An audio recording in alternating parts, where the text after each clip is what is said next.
my my side of the family, we're kind of more like that, drinking beer, out there. Don't We'll say whatever. My wife's side, they're kind of a little bit more reserved. They watch Mhm. what they say, and my family, they don't care. They'll say whatever. My dad rides a Harley Davidson motorcycle. He's a lot cooler than me. Okay, so everything ready. Okay, can I make this cool music? Oh, Ooh, and I have super epic uh, new screen. epic music time. Show off my armor because I'm a nerd. This is how I'm gonna dress when I go to get tables at conventions too. Just like Yeah. Okay, so welcome, Donald. Daniel Donnely. yes, that's okay. People do that. People do that all the time. My name. It's okay. I forgive you. Cool. It's like Hail Caesar. Yes, I will restore Rome. So okay, so you from Virginia, drawing manga about uh, veteran, right? Correct. Correct. Cool. Like, So and you Marine, how to can you introduce this part? okay. So I was in the United States Marine Corps Reserves for 6 years. I got out because I was accepted to a comic book school called the Joe Kubert School. While I was in the Joe Kubert School, I switched into the New Jersey Army National Guard and spent 8 years in the Army.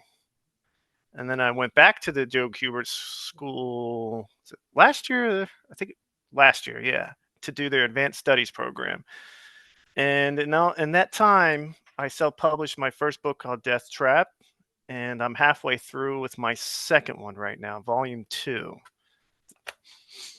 And that's pretty much a quick rundown of me, who I am, and what I'm doing. Mm-hmm. Oh, my art style, I grew up with 80s and 90s manga and anime, and a, a great teacher at the Kubert School said, "You draw what you love, and it'll always be good." So I do that style because I just love it. I'm trying to represent that, classic look. Yeah, in which this classic look for you is Masamune Shiro kind of like which Yes. artists? Hmm. Yep. Him. The guy who does Dragon Ball, Berserk. I don't want to butcher their Japanese names because I'm horrible at saying Ah, that. So uh-huh. yeah. Uh, Lots of his, like Tank Police, Ghost in the Shell, Appleseed. I love all that guy's work. Mm. The big inspiration for me. Also, the art of like Street Fighter 2 really influenced me. If you ever look at like Street Fighter and Street Fighter Alpha, those games, the artwork is just so dynamic and energetic. Big influence for me as well. No, I think kind of like a little like from outside. I don't know, like I never been like into Street Fight. Like Yeah. it was Mortal Kombat for me. Like Oh, blow I my love mind. Mortal Kombat too. Yeah, I this love on the Mortal Kombat. Sega Mortal Kombat 2. I was like, oh, That's so cool. my character my Fatality. character my character kind of has like a half mask. That's kind of an influence from like Scorpion and Sub Zero too. So I do love Yeah. Mortal Kombat. So interesting. Just how it's happened. Like you, why you went to Marines and how it's combined with manga. So you start to do manga before you go to Marines, or you was just Yes. like interested in it? I've been drawn since I could pick up a pencil. Hmm. So I've always wanted to do it. I came from like a wouldn't say poor family, but not wealthy. So we didn't exactly have money to go to college and stuff like that. And plus, it was just a tradition in my family. My grandfather on my mom's side served in World War II. My grandfather on my dad's side was a Marine. My dad, two brothers in the Navy, and my sister in the Army. So it's just like a tradition for my family. And then, I did the time. I earned my college money, and then I said I'm going to go get better at drawing. I had a really good friend before I even joined the Marines. He told me about the school, and I had Mm. seen an advertisement of it. Like if you ever look at the old like Marvel or DC, I don't know if they're in DC comics, but in the Marvel comics, they would have ads for the school in it, and I remember seeing that as a kid. So it's all been in the brain since I've been drawing. So it's Kubert School. Uh, Yes. yeah, I kind of like I'm from Russia, so it was like in my timeline, and like I'm from kind of provincial area, is not in Moscow, so people attitude to comic books was like very like, what is this? It's for children. It's like we don't have any education. So I went to art college to study oil painting, and all my teachers they think, it's like comic books. It's like foreign culture. It's some weird and for children kind of this. So I kind Yeah. of hide it. It was my kind of guilty pleasure, kind of. Right. I was So I was very fortunate because my father was a nerd, so he would take me to comic book conventions and buy me comics and stuff. He got me into everything. I guess in nice. America, people like comic books. It's a big thing with Marvel and all the movies and stuff. So I was very fortunate in that. So you went to Marines, made some money for go to study comic books, manga. Yes. So in the military, you get this thing called a GI Bill, which will pretty much pay for like 4 years of college once Mm. you do your time and get out. So did my Huh. time and So it's like kind of JD Vance kind of story, right? Like, we say JD Vance. no, I mean like he's also like for him like he went to Marines, right, to Oh yeah. make kind of some for a social lift for his case, like make Yeah. some connections. Yeah, you're gonna see a lot of veteran stuff now because my generation, we're all grown and out of that, and we're doing all kinds of stuff like that now. So you're probably Mm. gonna see a lot of veterans and doing things like that. So you um okay, so it's very interesting also, and our friend in the Discord ask is like how your military experience influence your comic book kind of vision, and like your Right. story, right? Like you make story now. Mhm. I see. Oh, let me even read this. So I go to your website. Lesson best rap. We have this dude, and here intro. I like this intro text. So like from sands of Iraq and Afghanistan to the streets of Michigan, Kane, aka Death Trap, struggles with the deep-rooted effects of war while defending the innocent against human traffickers. Will the demons inside rip him apart, or will he overcome them and continue to uphold the oath he swore many years ago to protect against all enemies, foreign and domestic? It's so cool. It's kind of Thanks. reminds me of this movie. Song of Freedom. Yeah, have you seen it? I know of it. I never watched it because I don't want to see, even though it's like fiction. I don't want to see kids like in bad situations.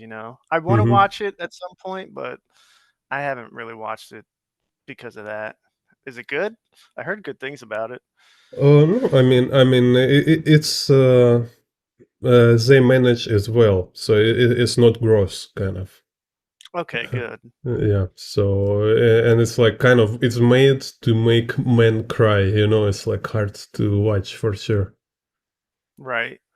But kind of important, I think, is like because it's kind of this about real world, like what everybody have problem with is when you live in some like third world or like developing country or what where is the situation is extreme, like Hmm. you very busy surviving. You don't have like time to think about like whose fault, how to fix situation, like look like big picture. In don't time no time for education, like to learn history or something, right? You're just like running around like a chicken. And in the other side, we have like developed world where there is like children from wealthy families living in a safe area, and they have no idea like what is a real struggle and like real danger and problems, and they're kind of like detached from this kind of real uh, picture of like what they're dealing with, like they don't kind of, some of them, they even don't have idea like there is evil people who just enjoy doing bad stuff. It's not a reason, nothing. They just kind of they born this way or they became that way in a certain moment in their life, like, and you cannot talk with them, you cannot do anything. They just uh you kind of devoted to evil, let's say.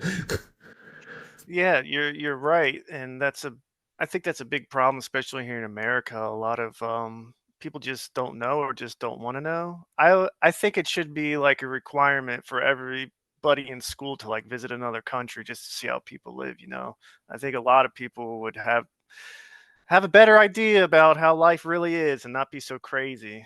But like you said, yes, there's definitely people that are just they're just bad and they want to do bad stuff. That's just human. That's how humans are. There's good ones Mhm, and there's bad ones.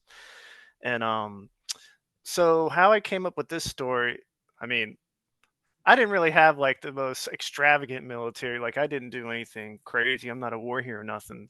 The mhm, character is essentially like a culmination of people I've known and served with who've done some pretty cool and crazy stuff, badasses. It's kind of a celebration for them. I mhm. never want to make anything about myself. Any artwork I do, it's always for people, always for someone else. In the character's name, I named him. His first name is Jamie, and I named him that because I had a friend, a family friend when I was younger who died in a car wreck, and he wanted to be a Marine. So I just like, I'll make him this in my comic book. But yeah, like especially the old school Marines, the guys who like fought in like Fallujah and stuff like that. And some people I know some of them, and my character is pretty much them. All Mhm. all the leaders I've had that are amazing. You know. So, but anyway, you have like how I understand it. I also have a friend in Taiwan from U.S. Marines. He was Abrams. How's it called tankist Yeah, a uh, tanker. tanker. Yeah. Okay. So, Hmm. and so far I know it's kind of like first of all it's like a culture. So you really have certain like a code and yeah, it's like you filter people and establish certain like a moral code, right? Yep, the Marine Corps is like it's pretty much its own little world. You have your core values: honor, courage, commitment, and then the saying that Marines use is "Semper Fi," which means "Semper Fidelis," always faithful. Just a couple Mhm. of them that it gets ingrained in your head. I still believe in all that stuff to this day. It's good. So how it for you, how it feels to back to civilian reality where it's like people can be like fake and Well, for me, I was just in for so long. By the time I got out, I was ready to get out. I didn't care anymore. I knew I was already working in art, drawing and stuff, so it wasn't a bad transition for me. So, Mhm. and luckily I have, my wife, she's awesome. She's great cuz she doesn't ask about military stuff. She doesn't care, which I love cuz talking about it, I don't I don't care to talk about it with too much people. Not that anything bad happened. It's just like usually when you talk about military stuff, people just look at you with this glazed look on their eye, like, uh-huh. But Mhm. I'm happy where I'm at now. I'm Mhm. I'm able to draw all the time. Make my books, not have to do too much work now. So Yeah, for me, it's also interesting, just like to see how different worlds influence each other.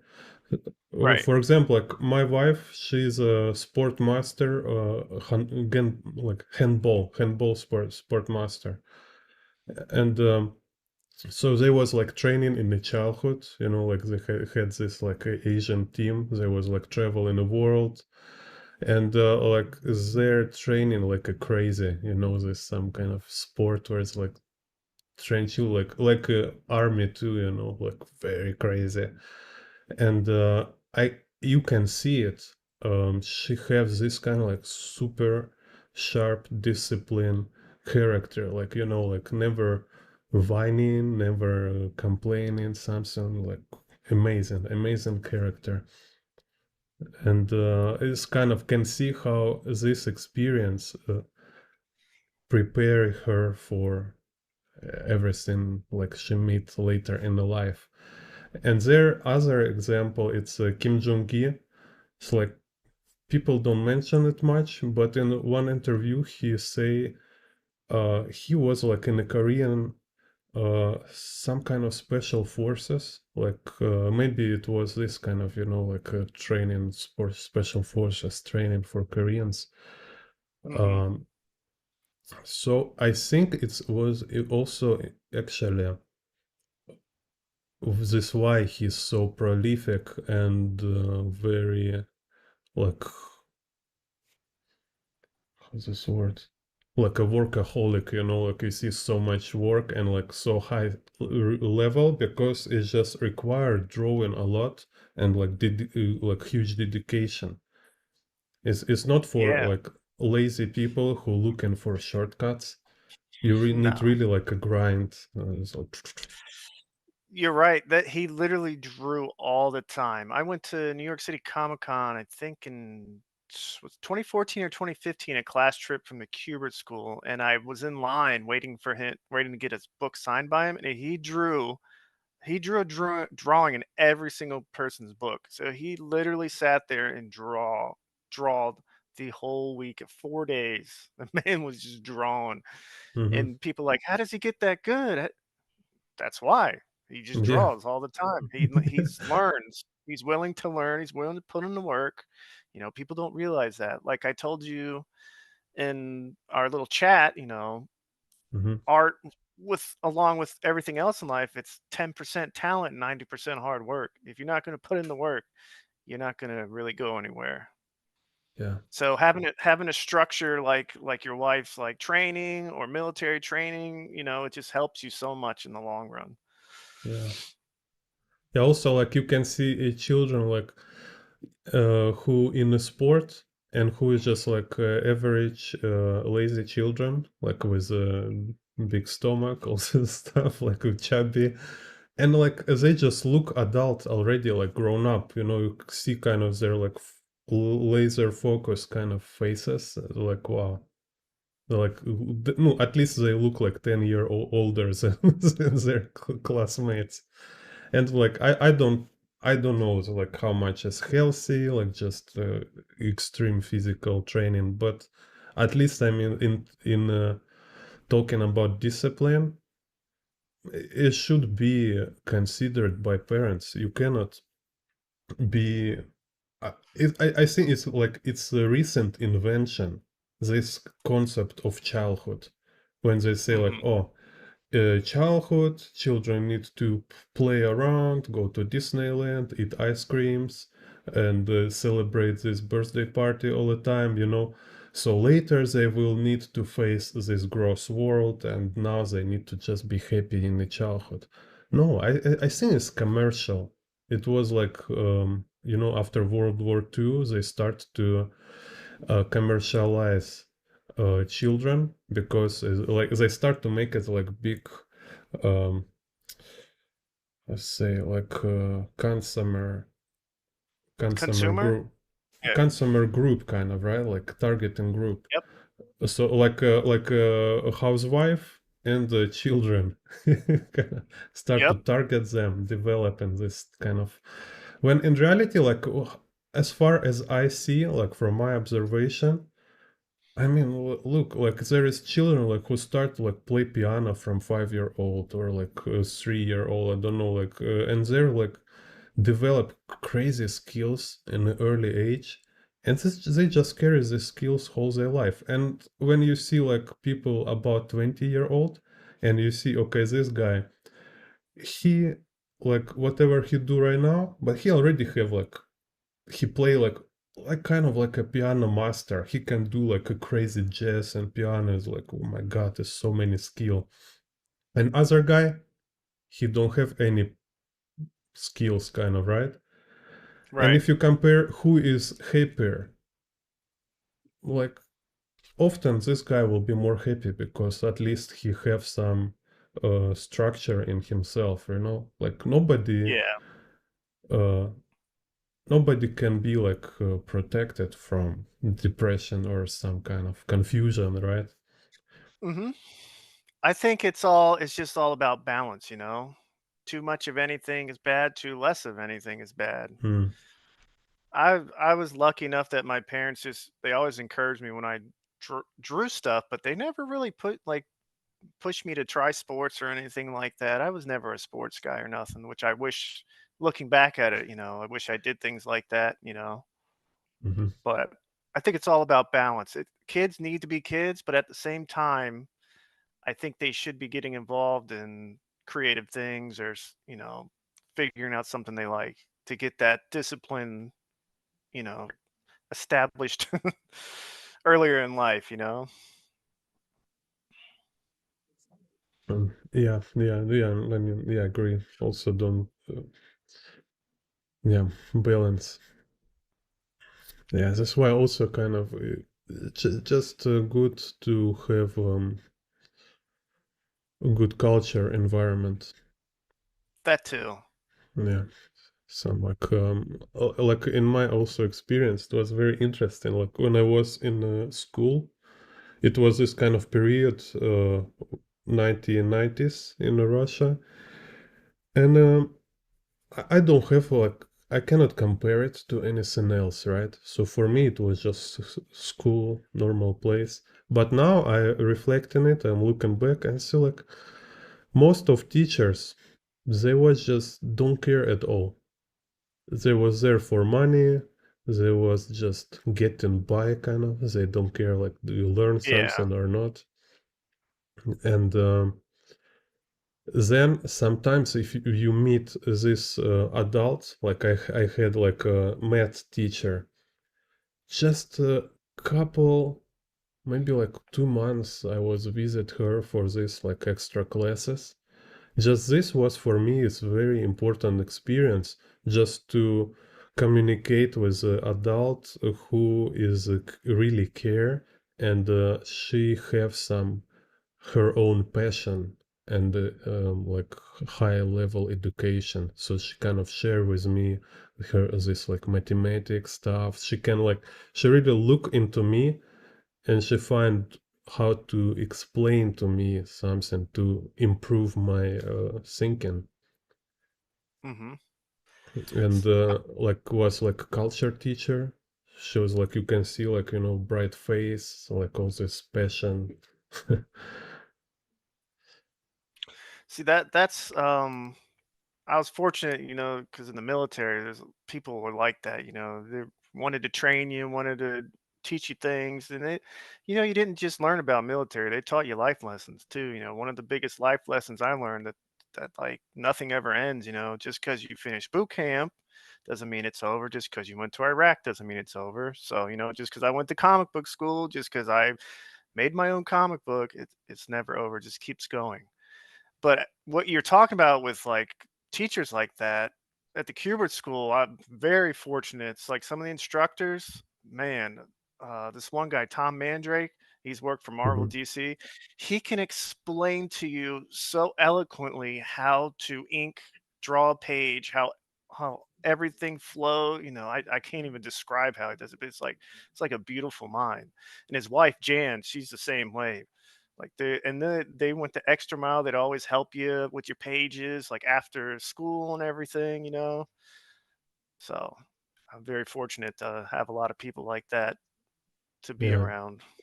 yeah. Same when I went to art college, I was like, wow, it's like every teacher is just like a real artist who share with you their knowledge.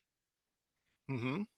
And this like I also after I discover this when I start work teacher myself, you can see like this like art studios or maybe like when teachers in the schools sometimes it can be like teachers who teach you something based on the books, and there can be like professionals who share experience with you, like share their knowledge.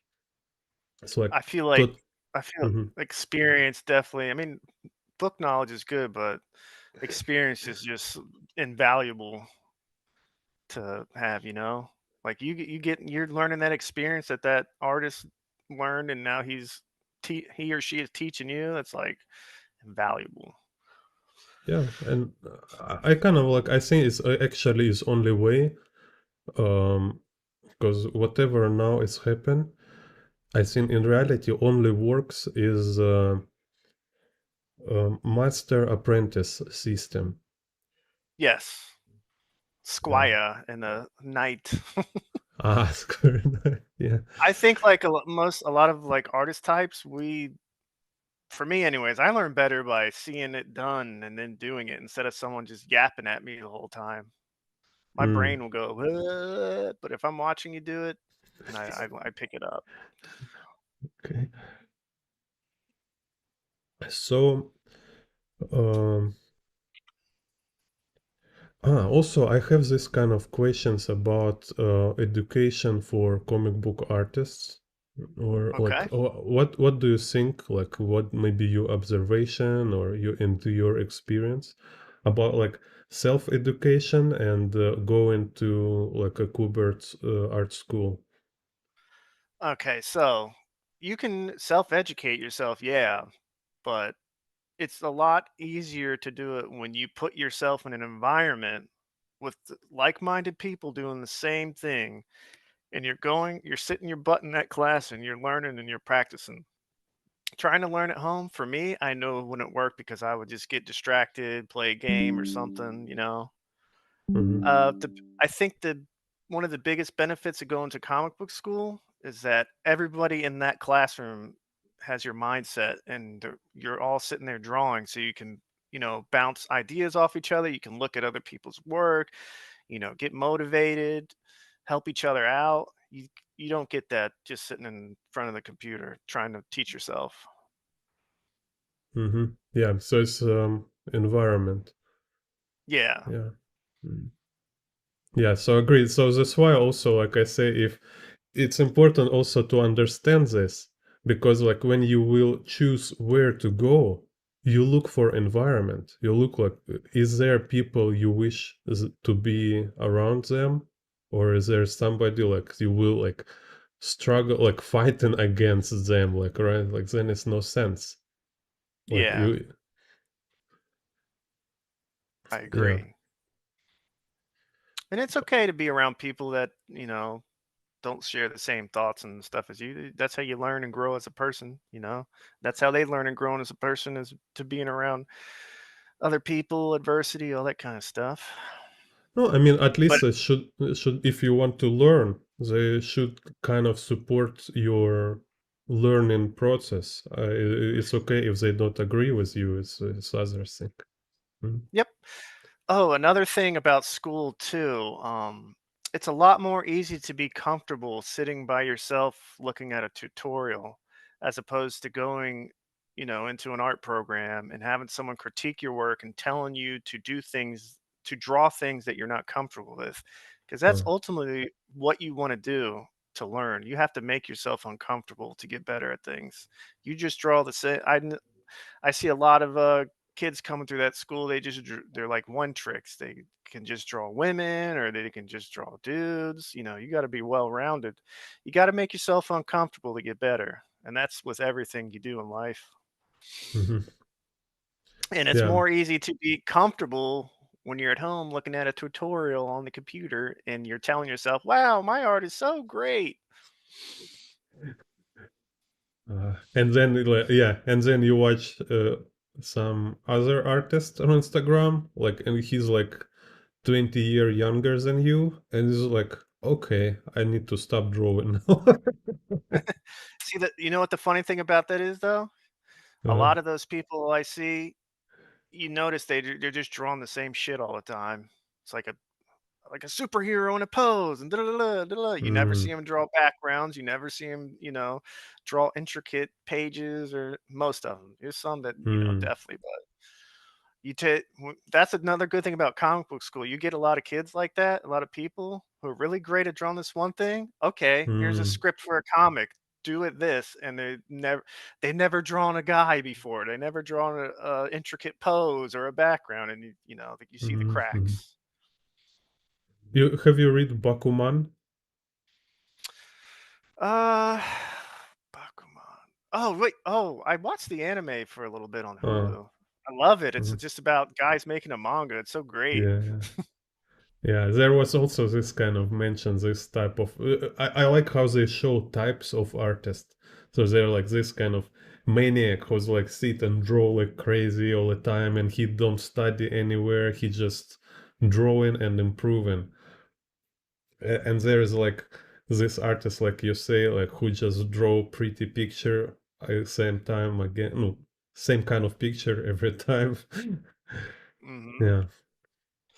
I feel I thought I had met like some guys who, I mean, he's just naturally good at drawing. When I was going to the Kubert School, I lived in the house with a couple other students, and there was this Korean artist named Minkyu Jung, one of the best artists I know. The guy's amazing. He works for Marvel and DC now.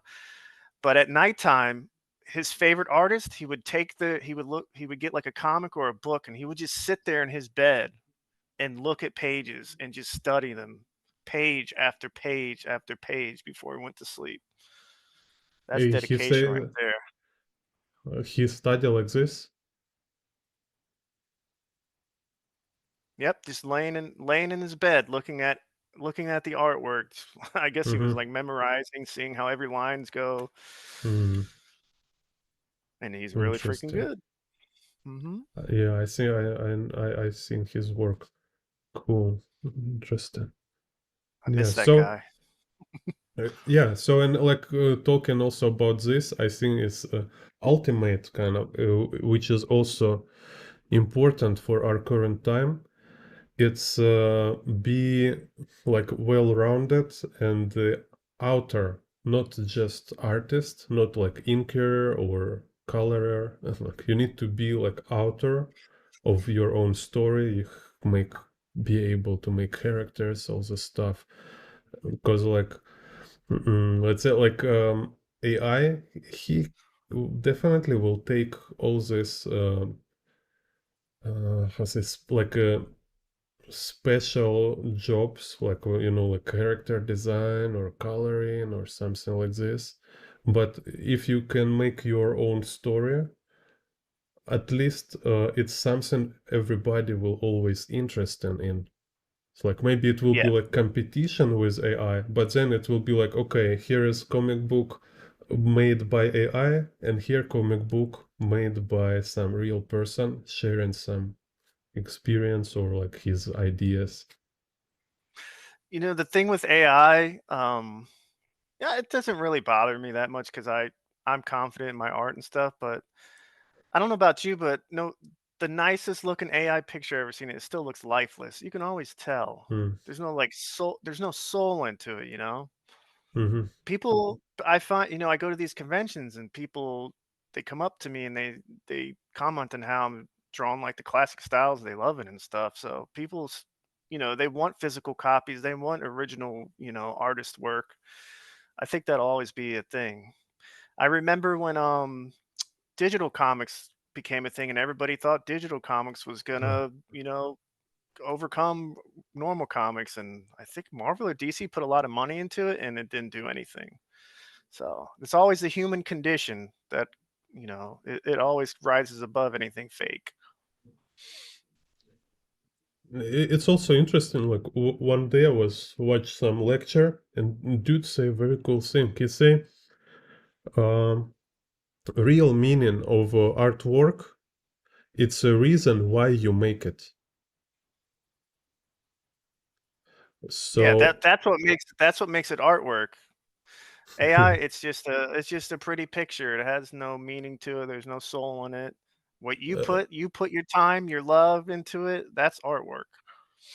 and yeah, and like so far, like what I see in the AI pictures, it's a reason, like its goal, what it might want to make. It's a make kind of first impression. So it's like always, have this like so. Oh my god, like what is AI already can draw like so crazy? But then when you start to look closer, it's like oh my god, like everything wrong, everything odd. Like isn't is it's Yep. like what is that? So it's like always kind of it's keep kind of making this thing like whoa, no way, it's AI.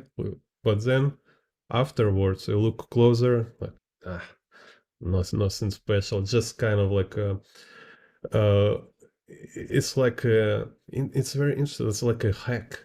Is there like a hacking our brains and make you like trigger your reaction to make to be like surprised or impressed? Yeah, I always see it too as like a glorified filter almost. For me, like I don't mind AI. Like it's interesting like if you come up with an idea and put it in and see what it comes up with, maybe it might help you get a better of idea of what you're looking for.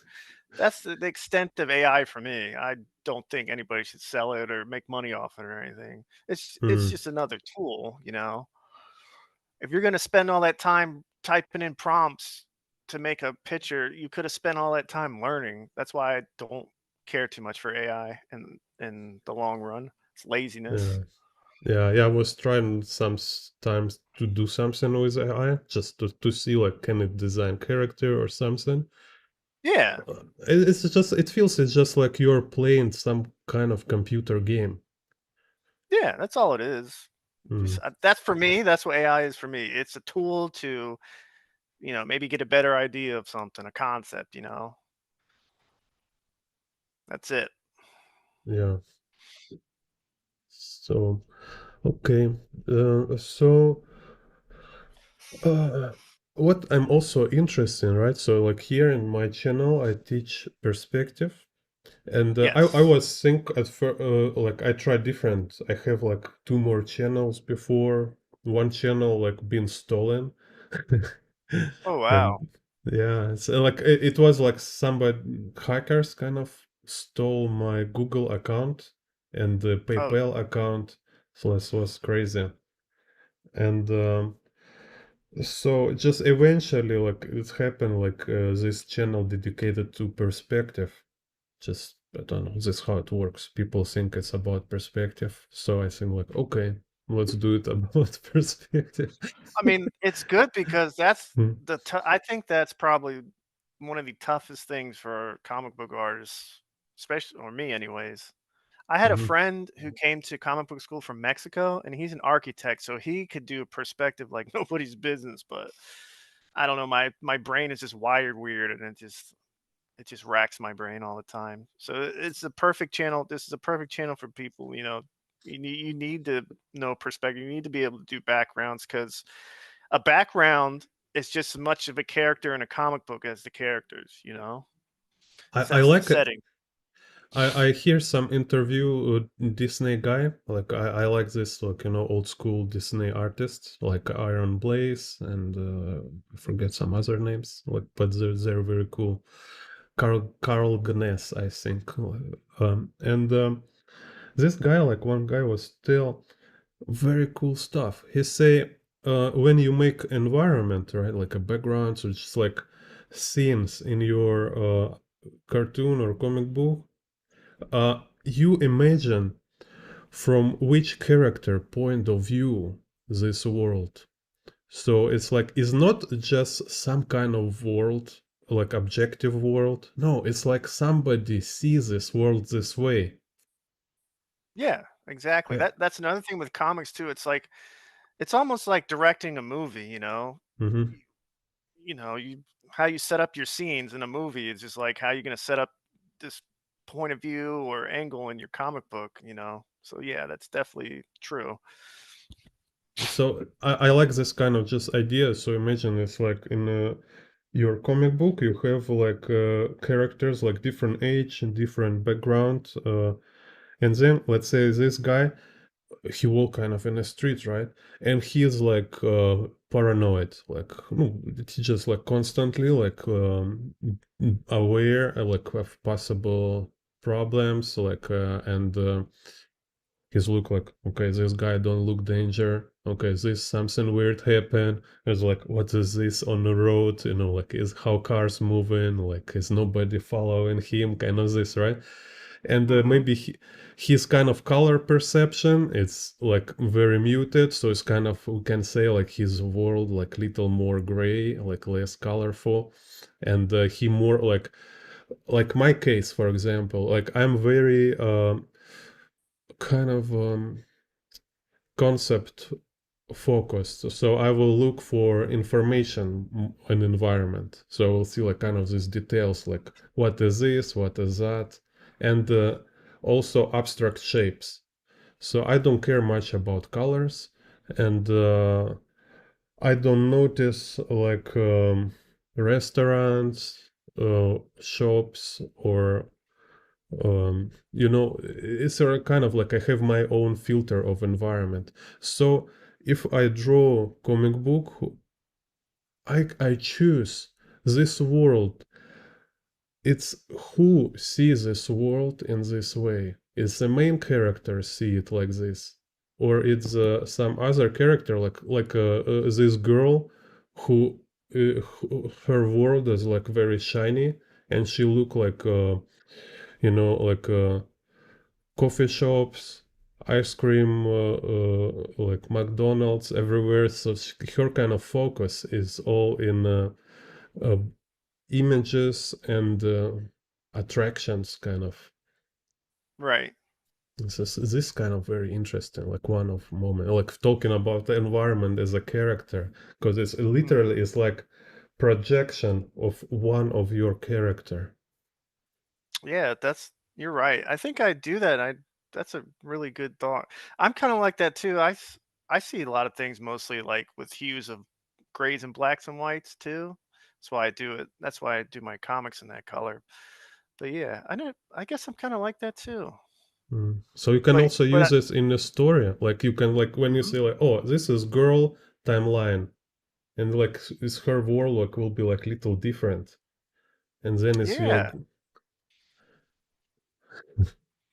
that's a good idea. I'm gonna have to definitely write that down. I'm alright. Like as you were talking about that, I have other comic books I want to do, and I was like, "Holy shit, this is how I'm gonna do this one book." Like he's talking about it. Yeah, yeah, yeah. It's You it's know, very. Mhm. I was gonna say a thing I really like about your drawings, like when your backgrounds, you put just enough detail in there. There's little things going on here, little details, and it seems like everything you do has a purpose to it too. You see, if you look at a lot of comic books, like some of the backgrounds, it's just like a building. There's no trash Uh-huh. around it. There's no cracks in the ground. There's no little things going on in here. You know, I try to do that. Just give things a little personality and Yeah, yeah. So this kind of I have like huge theory kind of behind how I approach it. So in general, long time ago, I understand this important kind of nuance. Uh, like if for example we say like, oh, this guy is artist, right? It's mean hmm nothing. It's like it's nothing. What do you mean? Like what is exactly? Like when like people like say like, oh, you're so happy, you're so lucky, you know what you want and you know what you're doing. You say, what do you mean? No, like you're artist. Really? Like do you know how many art directions there right. Yeah, is wish it like was that easy. yeah, it's like you trying to this, you're trying to that. There's so many stuff, and like it's not like just artist kind of right. So and what is most interesting aspect of it is that is like nobody have same idea of art or of drawing No, or of comic book. So it means it's very important how you define what you are doing. So because if you have like very like vague idea like, oh, I'm just kind of drawing comic books, it's the one thing. It's make you like more like a how to say like flat and on a space. You don't have your own like perception kind of right. right. So Yeah, you can better like kind of like when you draw you also explore yourself. It's kind of like you get out of yourself and observe yourself like a character, like what actually I want, what actually my vision, and try to clarify it. And this how you develop your very very specific idea and style and vision. So for me, I was like, I watched a Korean director movie called like Three Iron. Have you heard this? no, but I'll definitely check it out. It's very interesting. Yeah, so it's like a very like iconic Korean director, and he's like very weird. So there's like some of his movies they are like not for everybody. Right. But this Three Iron is okay. It's like it's still kind of art house, but it's very interesting. So there is a I will spoiler it's a little bit, but um, I don't mind spoilers. so there is like main character. He is checking out people houses. Like have this kind of trick, like to check like there's nobody inside. So he makes sure like nobody in the house. Like usually there's kind of season when everybody go to a village somewhere, kind of travel with family. And so he kind of sneak in their house and live in there. But what he do, he is like being like this, like a criminal, but in same time, he is just not actually human. It's just some like metaphor. Because when he live inside this house, he being like very neat, like he don't make any trace of his being there. And there is always something broken and he fix it. So when he leaves Int- this house, he make it's like he never been there even, and he even like make it fix something inside. And then he went in one house, like he's like some very rich big house, and he think as like nobody's there. He check like okay nobody's there, so he'll go there.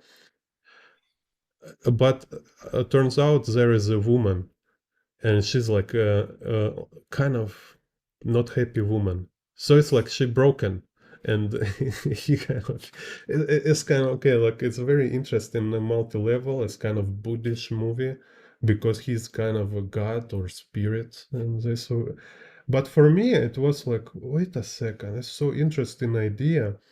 Is like he he will not just go into different places. He want to live different lives. He's like start to live in their life. Like he kind of, like sit on a That's pretty table, like cool. yeah. And there I did exhibition, a series of artworks when I was in Russia. Like have some problem with a girlfriend, and it's like kind of like so weird. Like I have no idea what's happening. Kind of I want to kind of figure out how it works, like how all this relationship stuff works. So I make idea like I will draw couples. So I invite about 20 couples to my studio. They watch. They actually was watching this movie. Like like about 2 hours they're together watch movie, and I draw their couple portrait kind of, right, for my exhibition. So basically for myself it was a study. I was research like what is difference, how it happens they're together, how they feel together, all this stuff. And like as artist I believe I will notice something, and eventually I was actually learn a lot from it. I can see Oh, like, wow. yeah, just like kind of Do you you just mhm. do you have that work anywhere that I could see after this? Yeah, I will show you later. Maybe like I need to check, or Okay. maybe now. Yeah, I will look. So I take this idea for my environment drawings when so while usually people when they draw, how it seems for me most of generally like most of artists who draw environment, like this travel artist or urban sketchers, they draw architecture or they draw in some kind of like appearance, right? Yep. For me, I start with this idea kind of like I want to go to different places and I want to feel how it's being, how it is life there, like if I'm living here. I want to kind of like this guy, I want to disappear, be like kind of like a ghost, like I'm not here, it's not me, I'm That- just paper and hands, and I draw in and observe.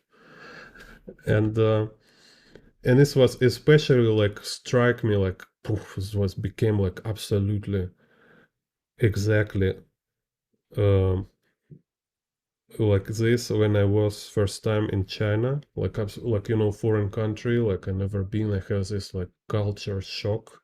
It's like what is that? It's absolutely insane. Like I was go out from hotel in the streets, and I feel like I'm going like into space, or like Right. jumping in the ocean, kind of like this.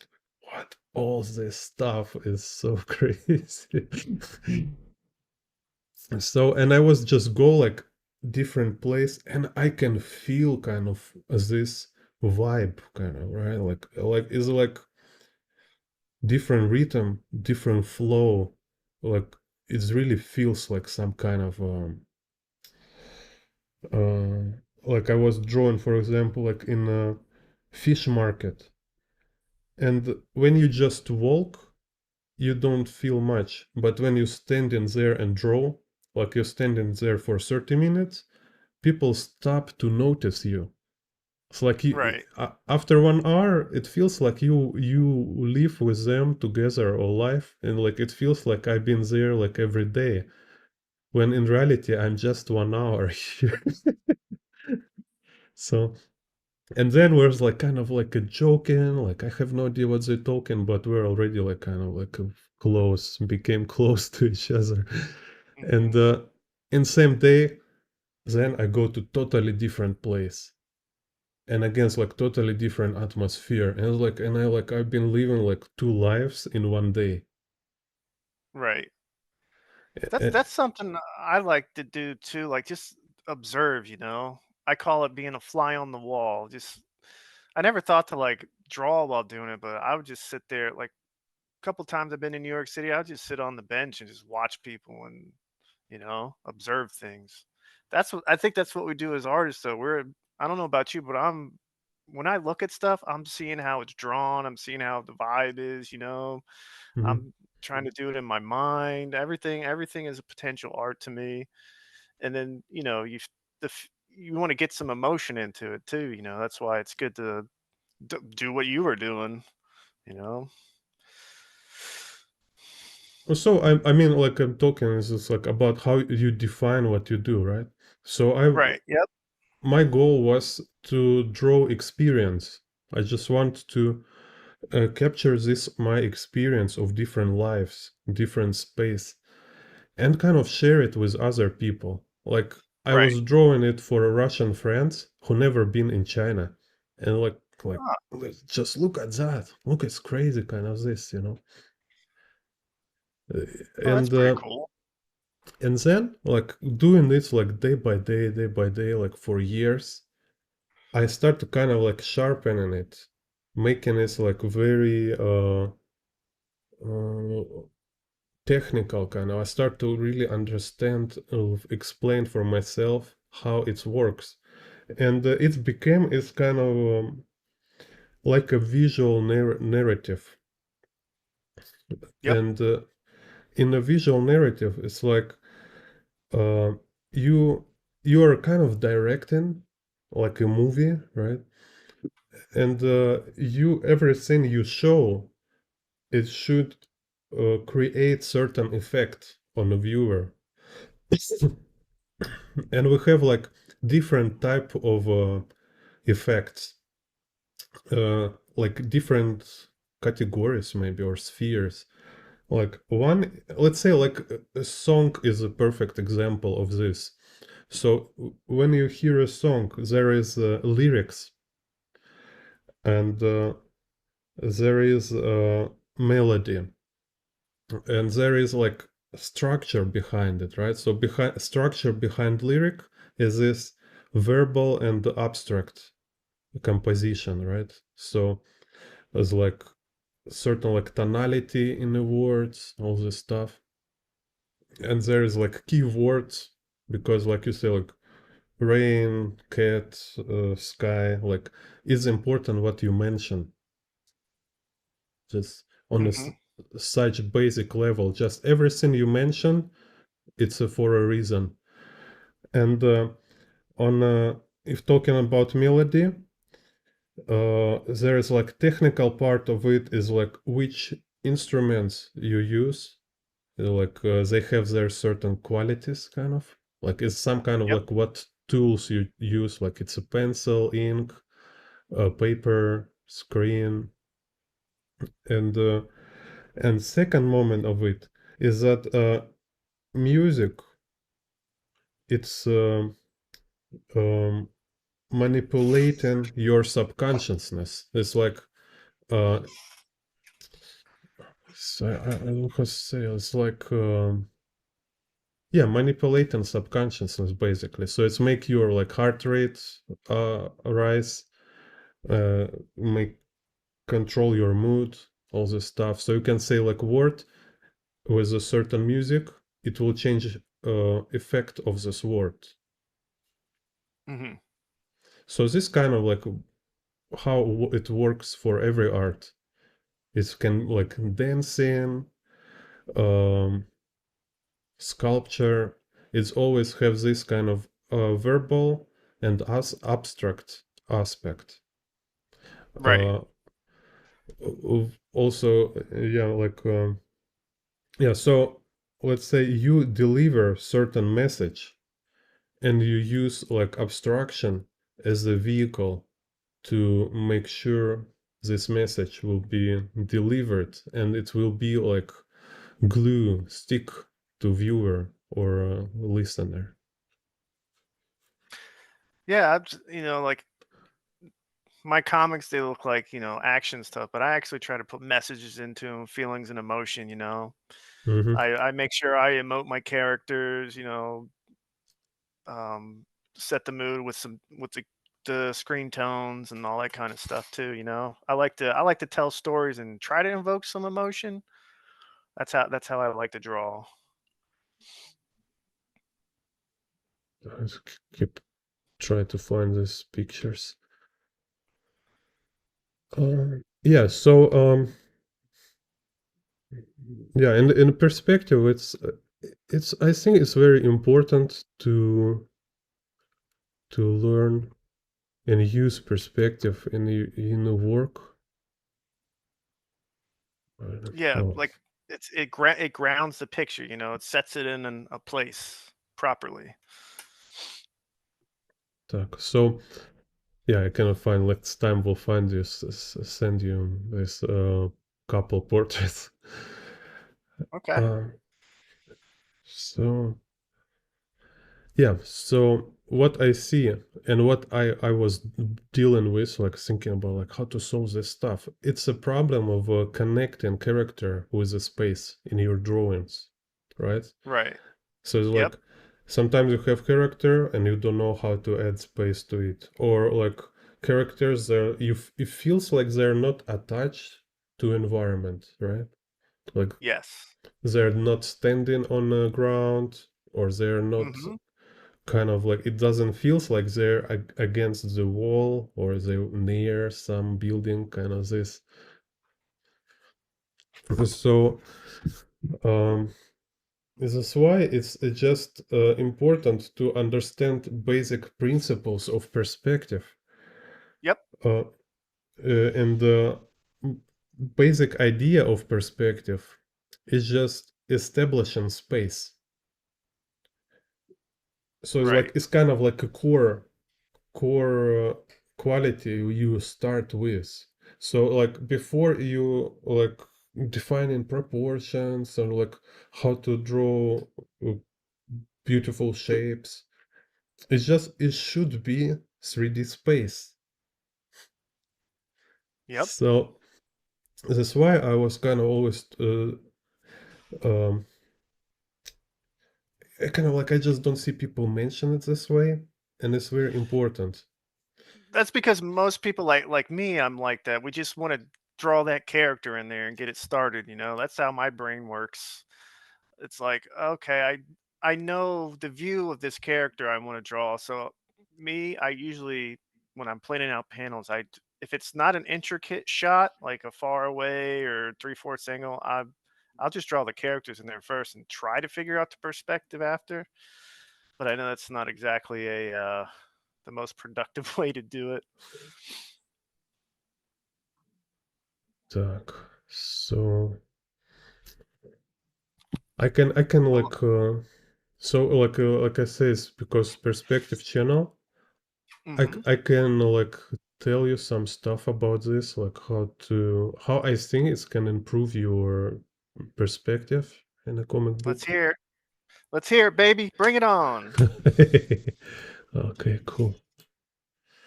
Так, so let's. And I move chat bots. Wait a second. Where's chat? Так, prison chat. Here, okay. Так. Um, so in perspective, it's kind of like theory. I find it's like it's very convenient if you isolate perspective grids as like if you it's some kind of character you need to memorize, like Yeah. a You know, symbol. Hmm. you know what my big problem is? Like they taught me all this at the comic book school and I try it so much. For some reason I don't know what it is with my brain, but it's just so backwards that I cannot compute a perspective grid most of the time before I start drawing stuff. I don't know why. Uh, And it's something I've been working on improving. You could tell from looking at my first book to my second book, it's improved, and I'm just going to keep on doing it. And now I can absorb your experience and knowledge and help me improve too. yeah. So um, okay. So one thing like it's objects, right? So we have like object. Yep. It's because we're in a three-dimensional world. So it means like every object has this characteristic of three directions. Right.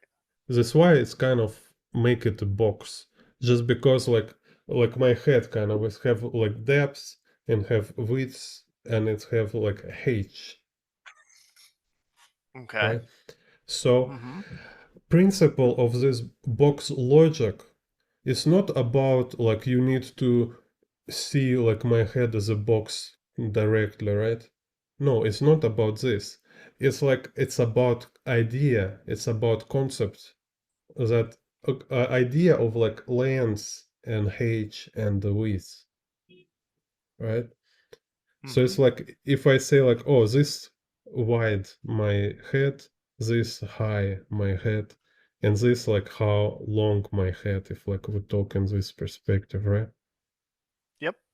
That's it, kind of. So it's like was very confusing also for me, like when you watch Kim Jong-gi and all this stuff. It's like, hey, like like like ear is not flat. It's like nothing flat about my head, right? Yep. So you don't need to look for centimeters and find some like kind of flat surface to make it box. You just need to have like this like a clear idea what is the front. So it's like if this is my front head, front of my head look like this, right? So how it looks when I turn my head like 45 angle, right? So it's kind of like a squeezed a little, and then we have like a little of a side view of a head. Okay. And this like it's very maybe sound dubious or something, but this is like really important. There is like books and a reference. Like maybe I can show you right now. So I make a collection. I bought one Japanese book with different angles, and sometimes you really need to see how like certain objects look in a certain angle, because sometimes it's absolutely not obvious. Yep. You're right. Так, That let's- one way I Mhm. I taught myself how to draw like proper faces and stuff. I would draw skulls at different angles and build a face on them. I used to be really like into skeletons and stuff as a kid, so that kind of helped out. Так, so let's show this one. So let's say this one, right? So there have this on the pages, but I just screenshot images to make this like a chart. Right. So this like front view, right? Mm-hmm. And then you start to see how some angles, they just unpredictable. I wasn't like if this, for example, I would not imagine it with such kind of like you really need to see it. And what is also like I recommend to find this kind of charts or reference books, because they give you like very precise angle. Yep. So if you want to draw like between this and this, right? You just Mm-hmm. you just make something in between, like like average between these two angles. What most important is just give you like better idea how it looks. So yeah, or maybe like this one, for example, Mm-hmm. right? It just shows you like how you see these fingers, like where you will see nail or something like this.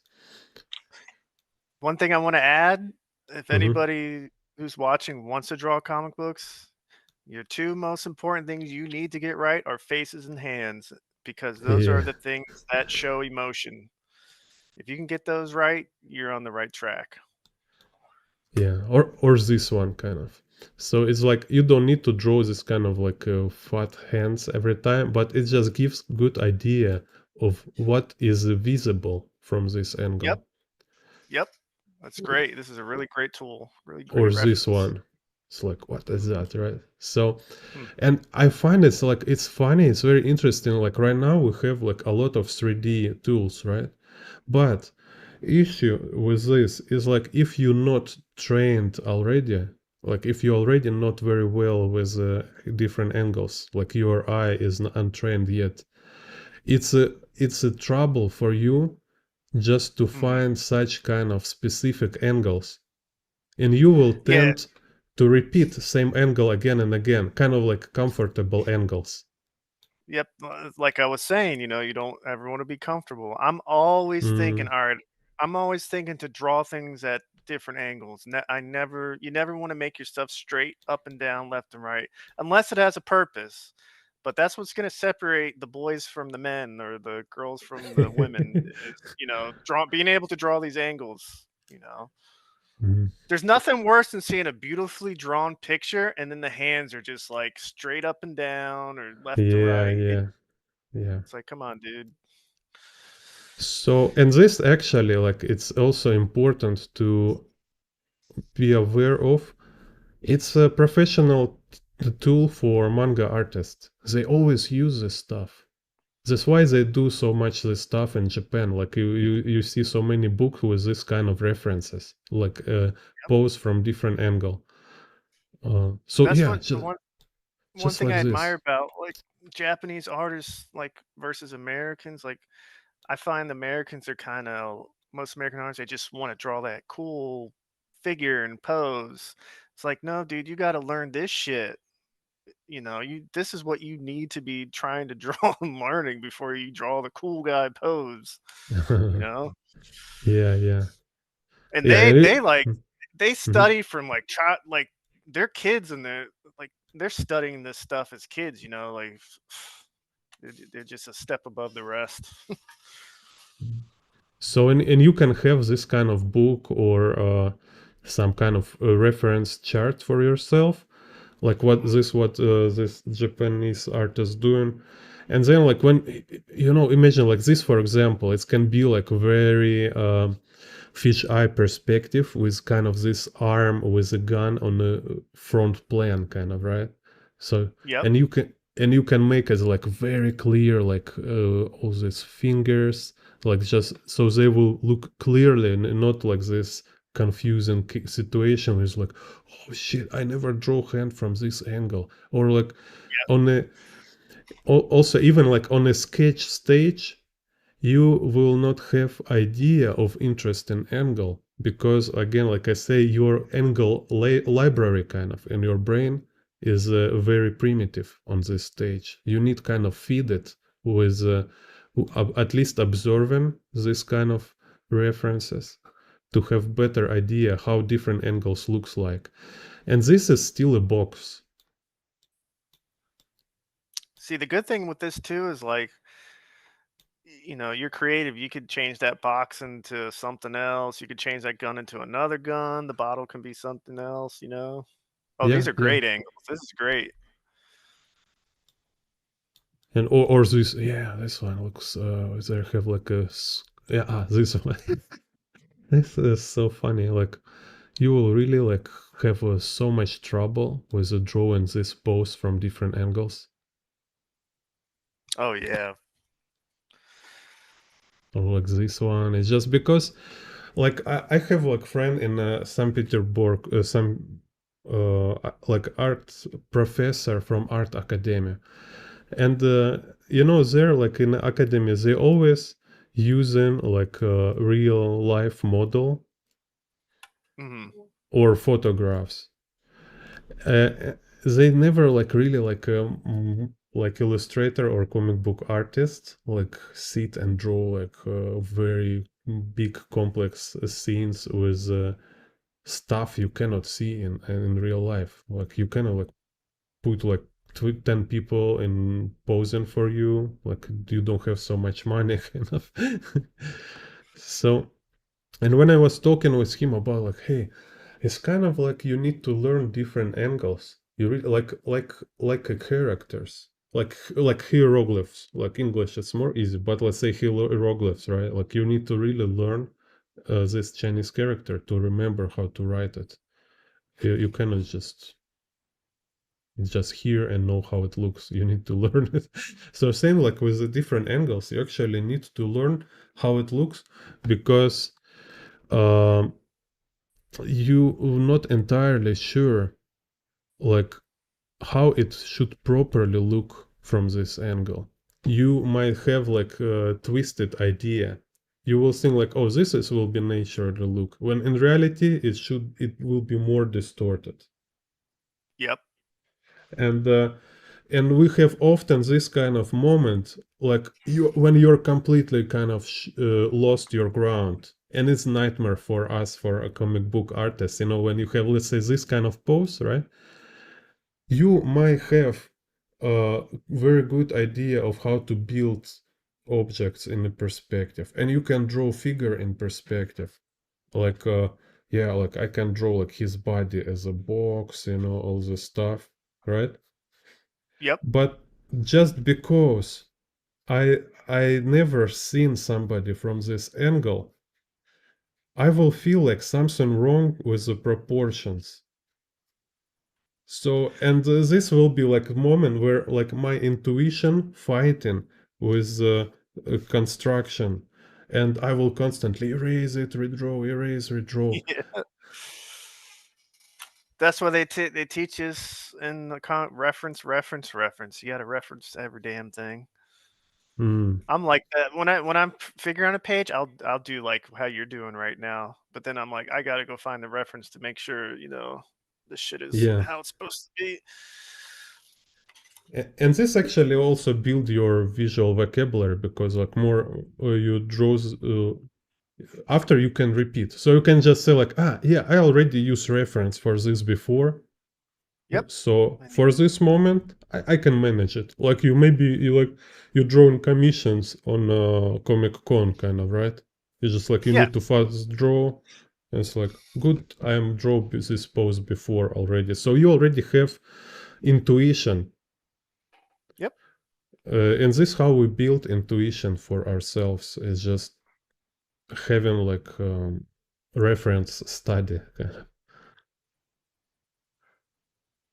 That's another problem. Like a lot of people, they just get lazy. They don't want to find the reference and stuff. It's like you just got to do this stuff. You just have to. There's no way around it. You just got to reference stuff. It's gonna look like ass. Yeah, yeah, and yeah, and it's kind of like it's very slow at the beginning because when you don't have any kind of reference library in your mind, and like you wish to be so fluent and like you know, oh, I just sit sometimes and just draw random science fiction, for example, right? But I didn't draw much science fiction before, so I cannot naturally come out with the cool visuals about science fiction. Yep. So anyway, yeah, so this is kind of like a box about box logic kind of this thing. So and how it's connect it to perspective grid is that like when you have this axis, you just extend them, like prolong them, right? And this is already your perspective grid. So you prolong this vertical and you prolong also this, right? Yep. It's already perspective grid.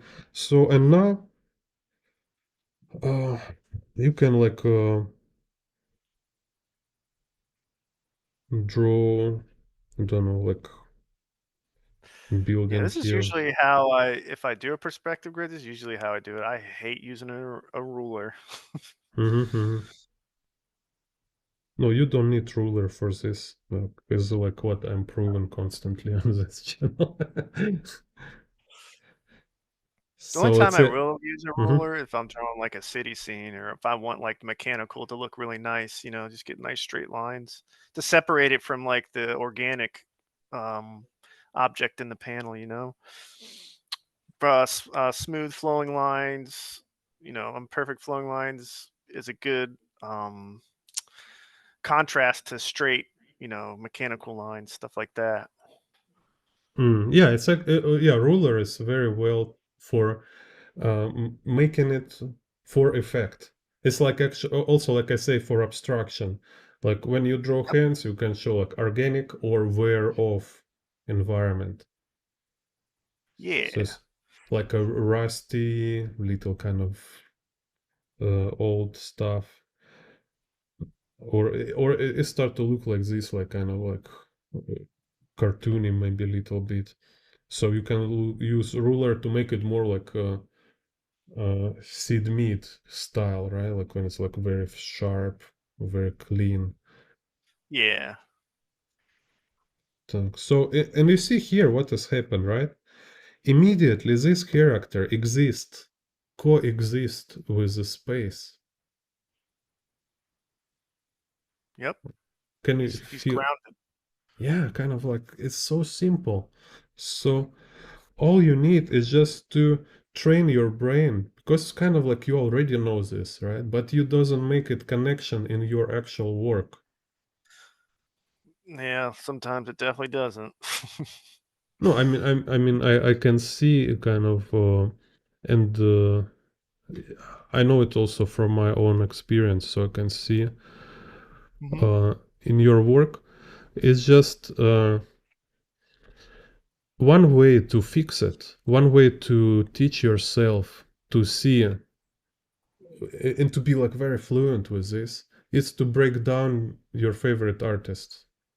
Because like in the Japanese manga, for example, you will see like so often they're very, very precise with this Yeah. correlation with the establishing space and the character in the space.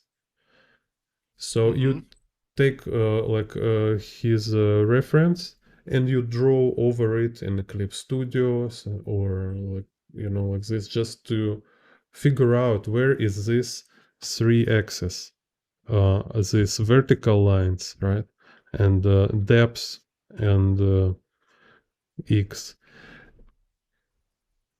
Так, yeah. So Yeah, I can. I know what you're saying. Так.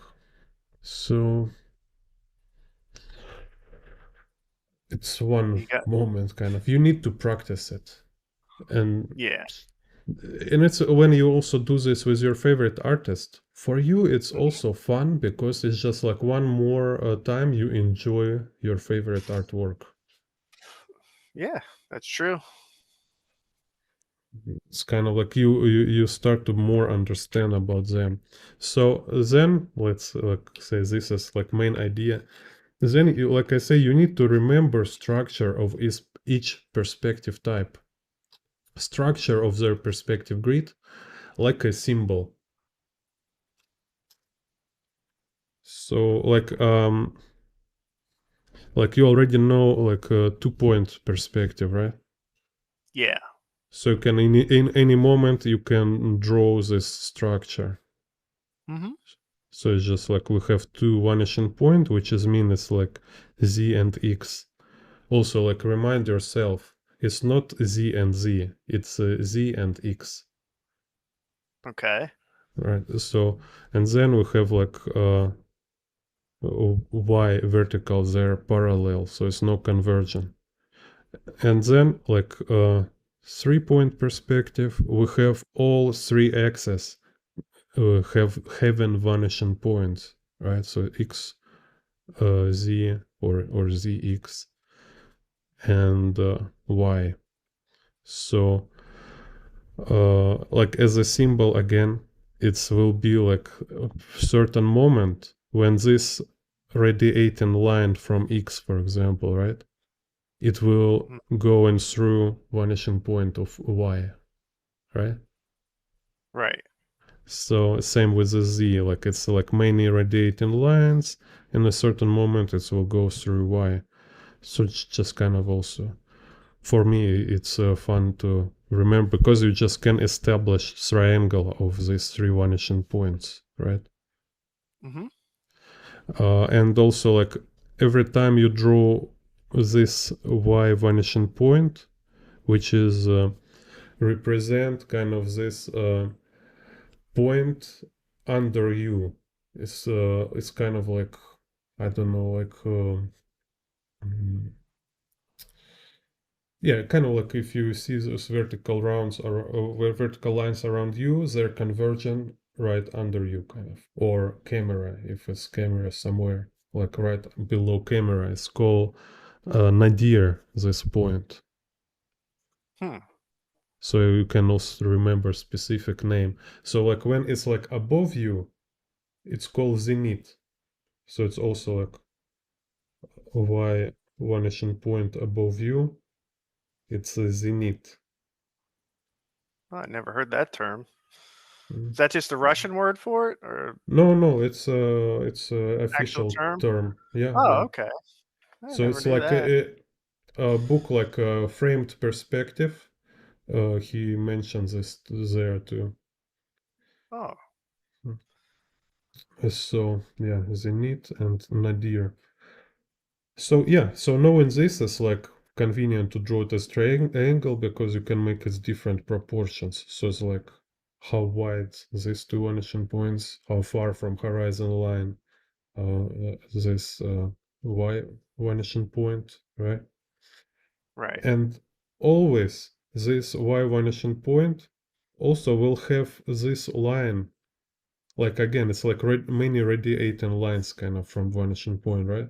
And one of Hmm. this line goes through z vanishing point, and one of this line goes through x vanishing point. So there's a moment when this x axis and y axis kind of merge, right?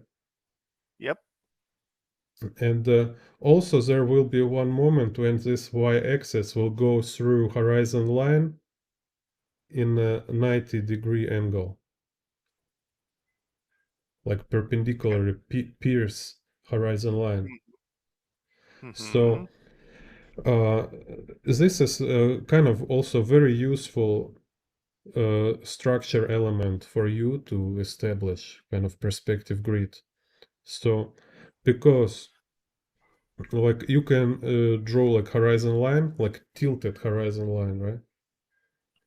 And then you make this like a cross, right? Like 90-degree. So this like perpendicular line to horizon line is kind of pointing towards a y vanishing point, like above and below. So it's like it can be so close or it can be somewhere far away. Anyway, it's showing like okay, y vanishing point is there.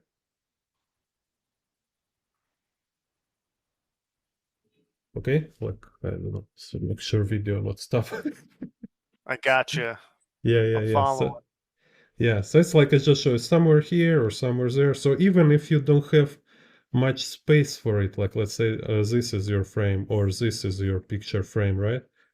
You don't have vanishing point inside your frame, but this perpendicular line is showing like where is the direction of this vanishing point. So this is kind of this like access position here. Like so it's very convenient. Keep it in mind, right? This might Yes. help you a lot, like because especially like when you want to tilt camera. And also like let's say you have picture like this, picture plan. So like oh, I tilt my horizon line here, like which means I tilt camera on the left, rotate, right? Yep. Or I rotate it this way, like on the right.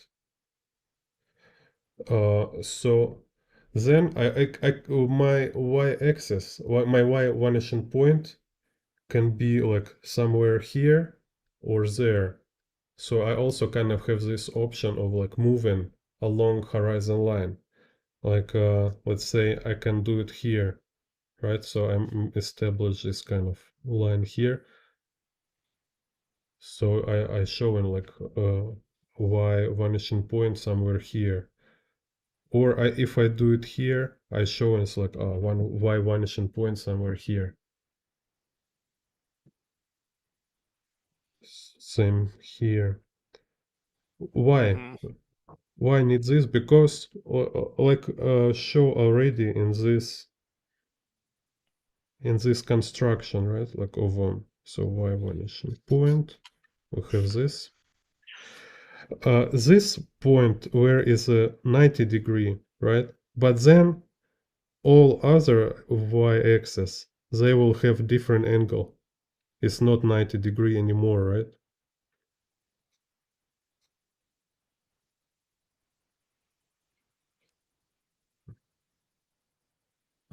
It's like kind of video delay. I think that's why I don't. No, I'm just uh, absorbing what you're saying. yeah, yeah. So I it have means to like, for, for me, I'm watching you do this stuff. I have to see like an object get placed in there for it to really like sink in uh, for me of what the hell are you doing?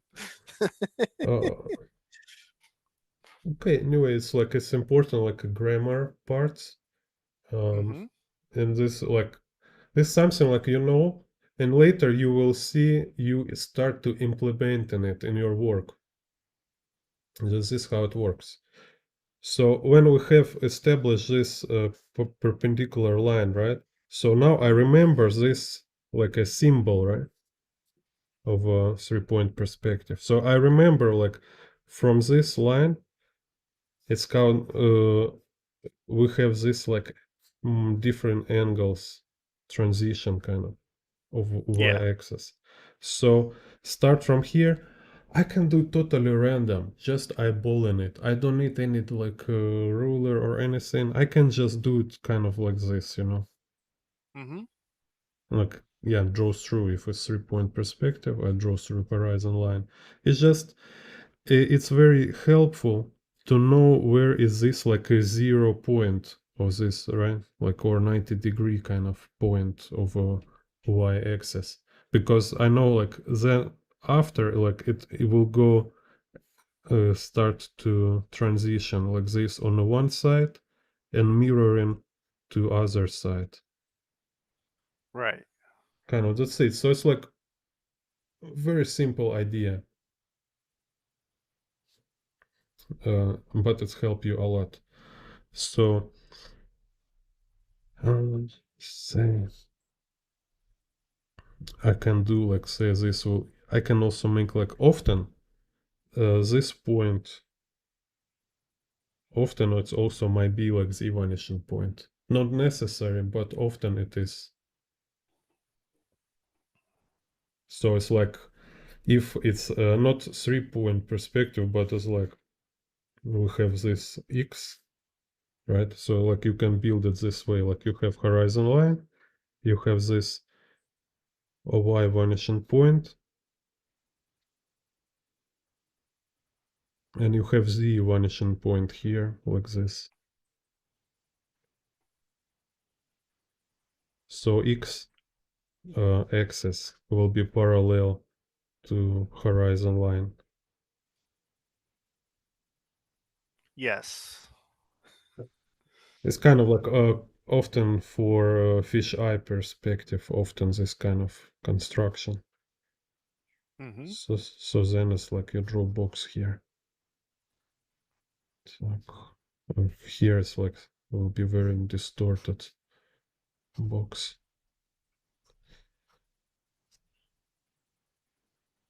Так.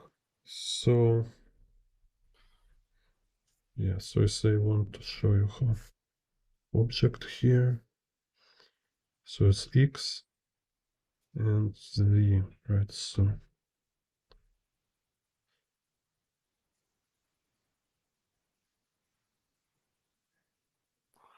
Okay. it's just with the 3-point perspective, it's very fast became weird, right? Like this one. So it should be like very moderate, like where's this shows? Like if we have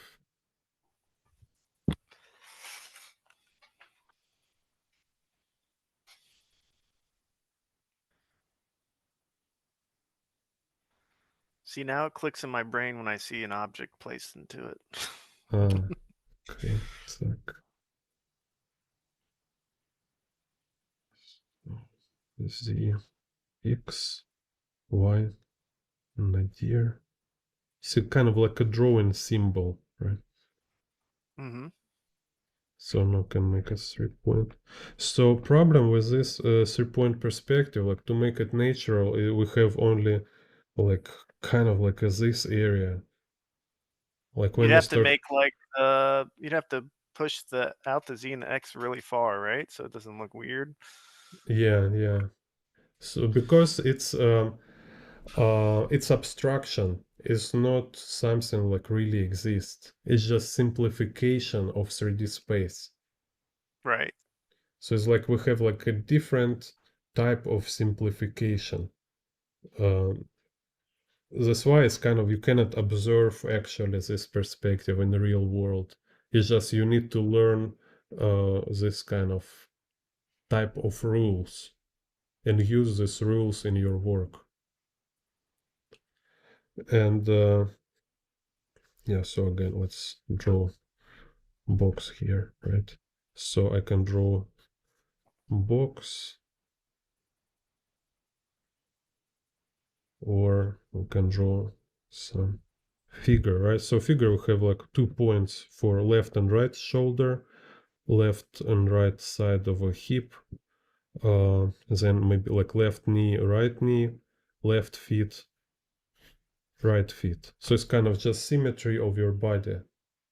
So in this, like, Hmm. you imagine this kind of x-axis going through from one shoulder to other shoulder. So it's just something like require a little practice. You just need to really like spend some time to draw it that way. Don't when you draw it, don't expect it to look awesome because it's perspective drill. Right. Like Yep. like I say in the boxing, like for example, like when you practice like punching back, it's not like you became like super fighter. It's not like you became like Yeah. but it's a late exercise which teach you to maybe like turn your fist properly, just like manage all this body mechanics and on all the stuff. So a lot of uh purpose of this exercise, right?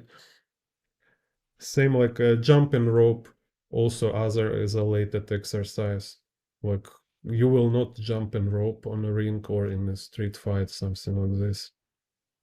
But Hmm. you need to do this regularly, or at least you need to do it like for a long time to engrave it in your um, muscle memory and also neuron network, because it became something like uh, casual for you, normal thing to do. No, I mean, it's as military, you know exactly what I'm talking about. It's kind of Yes, I drill, right? do. Hmm. Mm.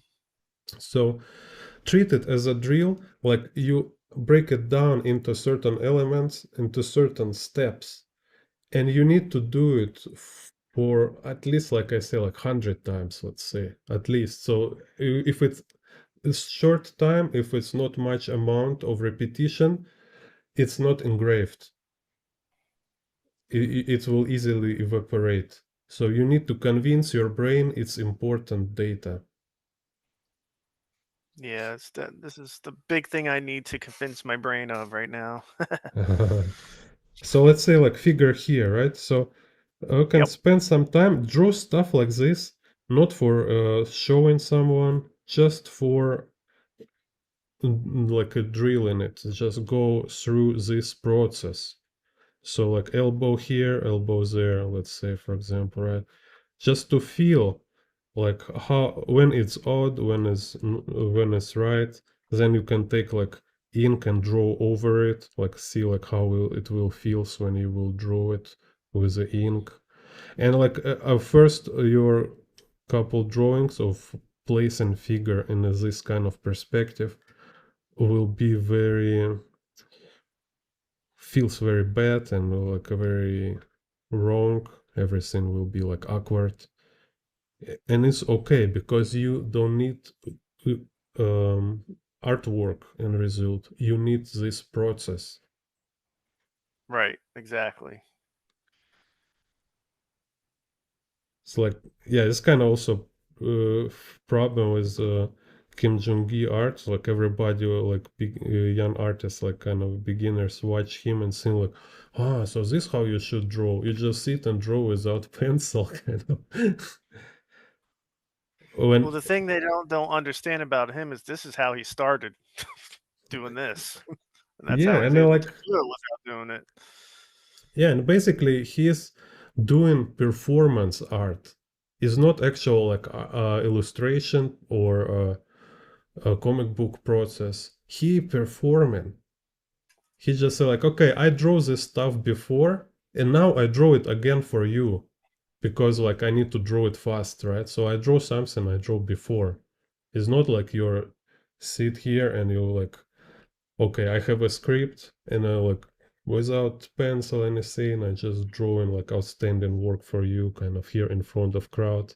No, it's like it's a special genre kind of Yeah. making performance kind of show like look kind of Hmm.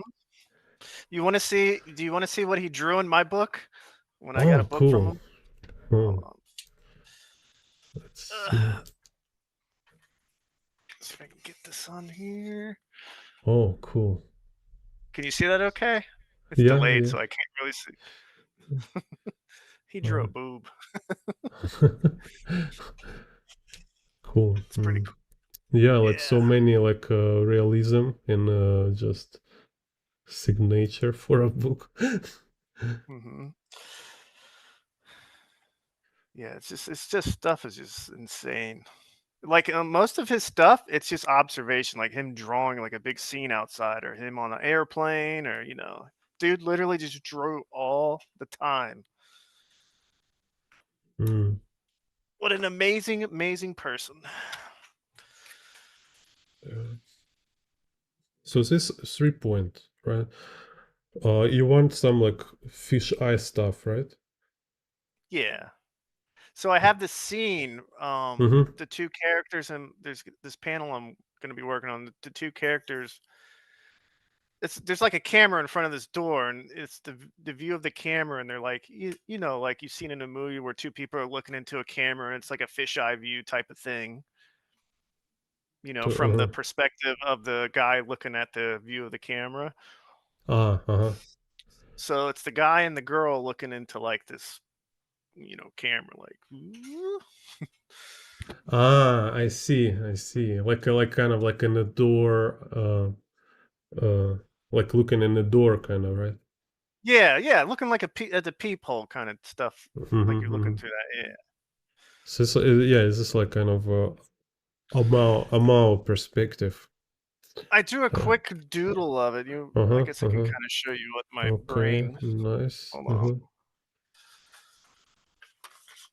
Hold on 1 second. Let me find it. My layouts are so messy. Where is it? Where is it? This is essentially how I was thinking, but maybe push the angle a little bit more, Ah, yeah, like yeah, yeah, yeah, yeah. more fisheye type of thing. Mm-hmm, mm-hmm. Okay, so I think I get what you want. So say like if I make it's okay to make this kind of sketch when you make how it's called Hmm. raw sketch for your comic book composition. But then you Yes. definitely need perspective grid for this. Oh yeah. So I'll make a sketch here. I can check it.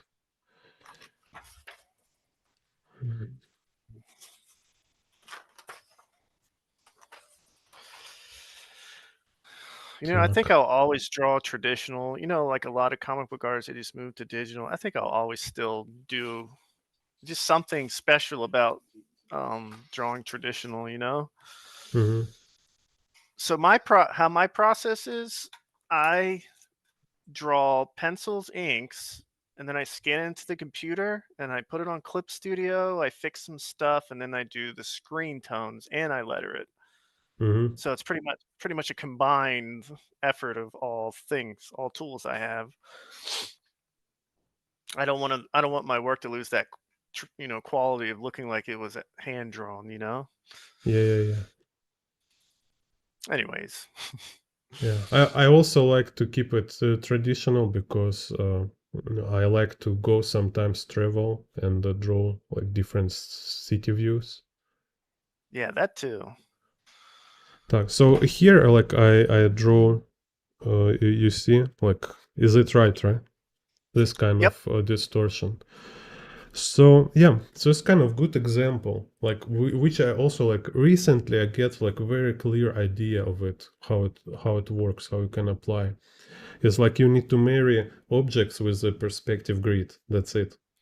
Like you need to merge them, right? And Yep.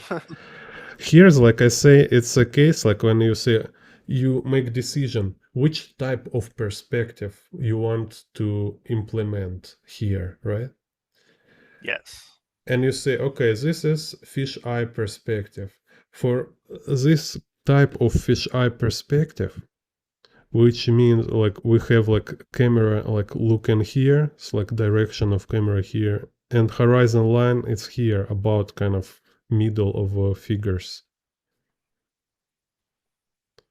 So for this type of fisheye, you will have this structure. So like I give example with a 3-point perspective. It's a structure like a symbol. You need to remember all element and their like relationship, right? Like how they related to each other. Same with a fisheye perspective. You need to remember these elements, draw them 100 times. Make sure you always remember like how they connected.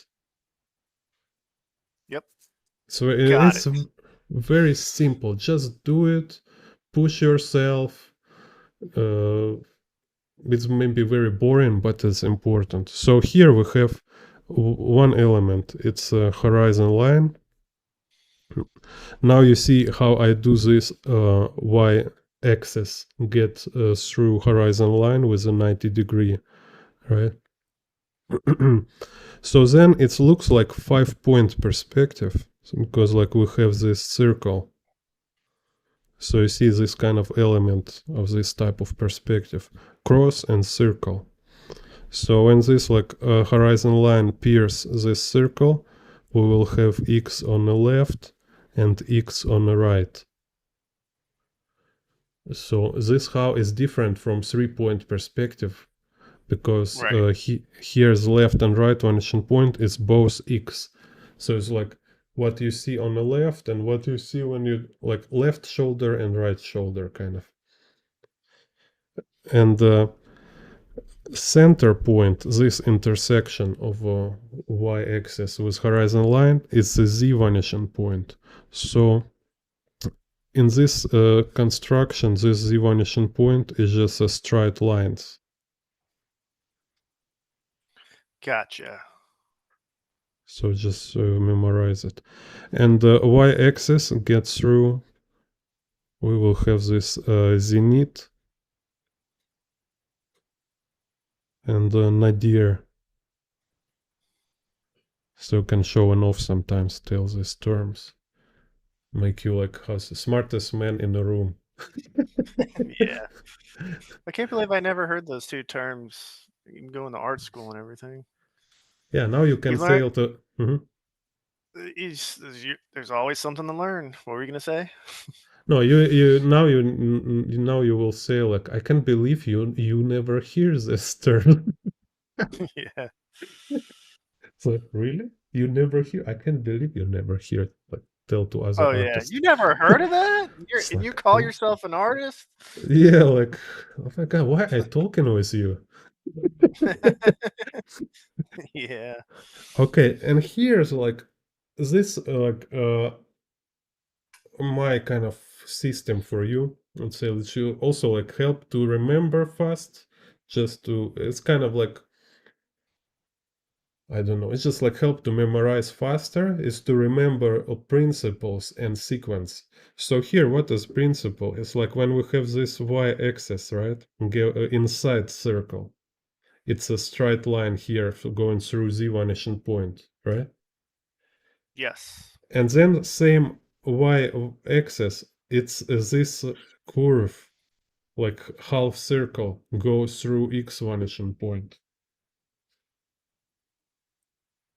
So perspective grid for this half of circle for y-axis perspective grid will be is to draw transition between curve and stride.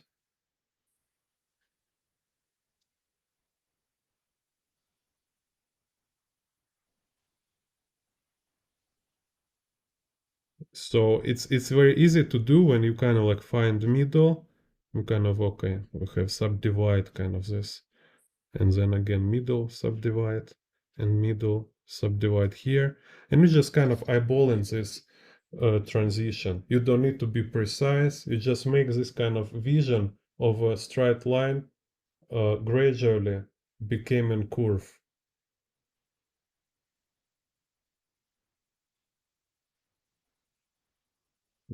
You see? Gotcha. Mm. Yes. And same with the x. Same like x here, it's the x-axis. Also x here, going through y vanishing point above and through y vanishing point below. And then transition. You see, Gotcha. I can, it can be even awkward like that, no big deal. Так. And then what happens then? When y-axis, maybe I change color. Use red color. So when this y-axis here is like perfect kind of half circle, but when it's go beyond kind of this 5-point perspective, we start to have this. So and again, it's just like eyeball and sync because you can make it in a different way. Just make it gradual. So and what we have here, we have this y-axis going through here like that, Hmm. piercing this circle. So now we have like this curve, like let's say, yeah, this curve, kind of this. And we have this straight line. So you kind of making transition from curve to straight.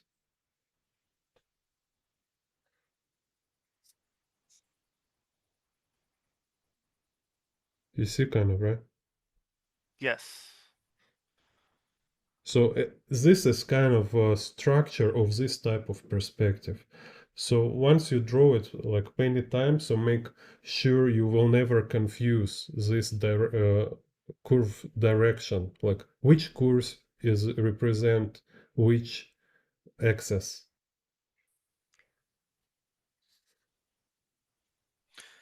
All right. Is it okay if I ask you to like Yeah, draw the two figures into that? Like show yeah, me yeah, how yeah, you yeah, would do that? I would love to yeah, see that. yeah. So here we have this. Just shows also as x-axis. So here it goes there, there, there, there, and then and here is straight line. Yeah, yeah. Also, let's forget to important to so this straight line and this conversion. Uh, just again, it's just like it's important. I want to emphasize it. I want to emphasize it because it's really make your learning process very fast. It's not some kind of exaggeration or like unnecessary abstraction. It's very Yeah. necessary. You just Yep. if you from start remember this structure, which is very easy, uh, then to deal with fish eye will be very easy for you. Because like I show sometimes, like every time you build something in fisheye perspective, it's like if you put your camera picture inside like some part of this structure. It can be here, your picture, or your picture can be here, or you can like rotate camera and your picture will be here. So you always actually deal with the whole structure, but you don't need to draw all of it. Good because Seeing all those lines makes my brain dumb. Yeah, and after you draw this 100 times, right? You will not feel any more like uh, disturbed or threatened by it. It's all like something like kind of like, oh, I know where is up and I know where is down, right? I don't need to Yeah, make. yeah, yeah. It's like there is no hesitation or like wait a second, like left here, like right here. No, so it will become like same engraved like in your head. So it's like very easy. And so and let's say it's your comic book, like you have page, or it's vertical or horizontal with The pages go up vertical. to down. And I mean with these two figures it's vertical, right? Okay, Vertical. let's Yeah, vertical. let's vertical. So have this. So you just if she's standing here. So let's say like I just kind of like doodling idea for my page. Like I want them be like they're standing looking in a door, something like this, right? So it's like no perspective, just idea. And then I say like, yeah, so this look for me like a fisheye perspective. It means like camera center here. This is like the vanishing point here. So it means because the vanishing point is always on the horizon line, it's a point of intersection of horizon line and the y-axis Hmm. in this fisheye perspective grid, right? So I get this central cross. Gotcha. Okay. So kind of part of puzzle already solved, right? So you start to kind of like you're solving like what kind of perspective you do, and you start to establish properties. Like now I think, okay, where I will, how far from this I will place left and right x, right? It's just up to me because how far I will place them will make different curve lines. And to find it, I can like just like maybe something like this. So I look where this curvature go, and so okay, so seems like here. So it's x here and x here. So then okay, now I have another part of this structure, right? So Oh, now okay. I see how it works now. That yeah, yeah, like yeah. I don't know why my brain like I have to see something drawn in it. When I see all those lines and grids, there's something wrong with my brain. It just can't No, process. no, I see. So okay, it's just everybody approach it from different directions. Let's say, right? Yeah. Just that's it. So that's why it's also for me. I like to teach you kind of to see how you perceive it. Like Hmm. it's very interesting. So you see, like I'm established distance, right? And I remember, okay, for this fish eye perspective, what is structure? This element of structure there, it's a circle, right? So I need to draw now circle through these two x points, right? Yeah. So I kind of like rebuilding this structure of perspective grid. So and even you see it's like proportions are odd. It's not like perfectly like same distance. It's kind of like he's kind of like like skewed little like here's like not symmetrical circle, right? Hmm. No big deal, no problem. It's still it might be like your artistic decision. So here is like with a ruler. You use ruler when it's bring something you specifically want to bring in your work. And sometimes you maybe you want specifically your lines to be wobble.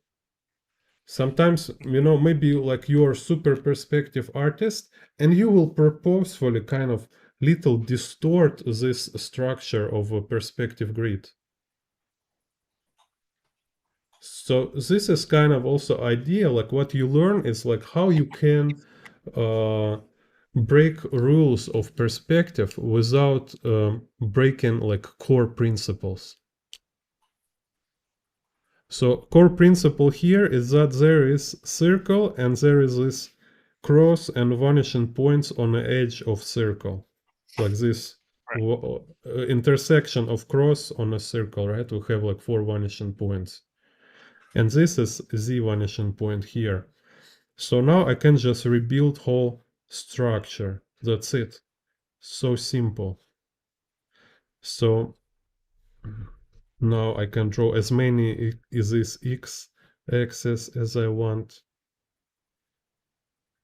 and I can go like outside, so like push, and whatever. Perfect. Perfect. I'm getting it. And y axis, right? I can go draw. So I kind of like a drawing above, like this is why you need to remember the structure. So then Yes. you start imposing it on your drawing. You see like how this vertical going through, right? Yes. So now I have like so It's computing with me now. It's let's draw this. I just kind of so she's standing here. I just realized it's kind of like remind this kick ass uh kung fu. There's like girl and her father. Like she's like tiny girl and there's a huge guy. yeah. It's kind of archetype. It's archetype, right? Like somebody like very vulnerable, kind of tiny, and this King Kong character. So let's say kind of something like this. Like she have some shotgun here, I don't know. Mm-hmm. And him. So I just like snapping them, like when you draw architecture in Clip Studio or Procreate, and you have this like perspective lines, and your lines start to like kind of magnet to this structure. Do you know how to use the perspective grid in Clip Studio? Kind of, I try, but I just don't like it. You know, I it's too couldn't boring. like it was hard for me to of course. It was difficult for me. I couldn't figure it out. No, it's just like a result looks too boring. I don't like how it Right. looks. Yeah. It's too it makes it look too perfect and structured, right? Like too I think that's what I'm trying to say. It looks too perfect. Like you Yeah, said, like boring. yeah, like too mechanical, like Yeah. technical, not artistic. Yes. Yeah, so let's say something like this, uh, like Sub-Zero here. So it can be like if I make kind of these points closer, right? So there will be like more extreme. Like let's show just some of variants. That's like my idea for that panel is to like kind of have their heads closer to it, you know? Yeah. Yeah, This yeah, is I okay. can definitely see how I can do that with this though. This Yeah, is so we'll great. show some variants. Also, like when you have this grid, now you can make environment, right? So look, like if they stand against the wall, so here can be wall, right? Like following this x-axis. Yep. Like so, this because when you have perspective grid, it's made them exist in a one space. So this is idea and the purpose of perspective grid is to create a unified space. Right. So now like everything here, it will have this kind of, it will be located in same space. They're not kind of detached anymore. They say we say that here call it grounded. They're grounded on the space. Yeah, That's what my kind of. art teacher said anyways. Cool. Yeah. So and this can be like you can like I don't know, draw like tiles on a floor, right? Or it's like a wood uh, here, right? So it's following this z vanishing point. Or also can be like this ceiling line x-axis, right? So we have this curve going from this vanishing point to this vanishing point. So it's a ceiling here. So maybe there is like because they're standing, maybe it's like a hotel corridor. So they'll like look in the door right now, right? And here we can see like other door, like right behind them, like other apartment. Same, it's like we have like y-axis, and here it's like z-axis for a door, right? And here also you can see like a circle. Maybe Very, there's like paintings on a wall. So it's like Four Season Hotel. So there's like expensive paintings. very cool. Yeah, or like and same like on you can draw like we have ceiling, right? So Hmm. you can make this kind of lines for a ceiling, or you can draw like lamps on a ceiling. Just can draw now whatever you want, right? And you can make like it's like a if I make like a bigger frame, okay, I can show like how corridor goes. So you see like da da da da da da da da da da go here, and then Hmm. y-axis. I remember I say like now y-axis going outside of circle, but it just continues this curvature. Yeah. Okay. Very So cool. now we have this like here. It's go. I can continue here. So we got this corner, and then this z go here. Z go here. So and then x also like x going from here like that, and here so it's crossing this. So maybe change colors so it will be clear. So here it's like we have this side of corridor. So like z axis go here. It's intersect with this y axis and intersect with x axis and x axis here. So it's, again, like first time it's like very heavy for a brain just because you don't do it much. That's it. Yeah. It's not because It, like you're not genius or something. No, just because you didn't do it. yeah. It clicks when I see things in it for me. So So. here we have this x. So you know how behave this x-axis. It's like going this curvature. It's making this Yeah. curve. So you can, without seeing it all, you just have it in your head, and it's like da, da, da, da, da, kind of this. So you see what happened, right? Like without experience, you just like more lenient to mistakes. You tend to make some confusion because here you see we have this line, right? What's this line? It's a vertical line. Hmm. It's belong to this y-axis. So for me, it's important not to mess it up as x-axis go like this, and this is vertical line go like that. Yep. This thing you can only fix with the practice, with experience. Because like Yeah. if you draw it once, you draw it twice, it's not enough practice to see it clearly. You will be like little fuzzy kind of. Hmm. So I, This, yeah. this is great. Yeah, nice. Okay. Yeah. I mean, I believe I can teach you perspective very fast. So, and you can learn very fast. Hell So yeah. let's try it. Let's try it. So here's frame, and this one, and here's like how I can draw like more y vertical axis kind of here, right? So it's like it's like, but this you see, it's like when we have this kind of extreme,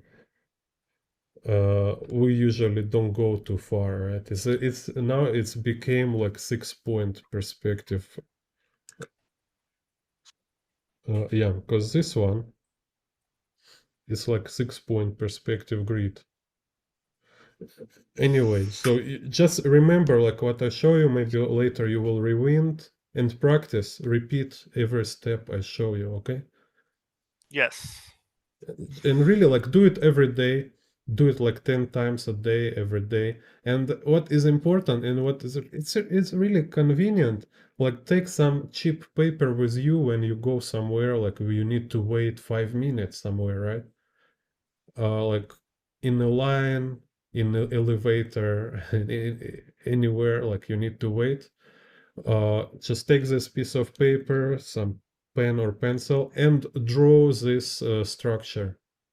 Just keep like use every moment to memorize, because it's like you don't need to sit up like whole like work table and like, oh, I'm ready for do it. No, you don't need much time for it. It's just like 1 minute drawing, right?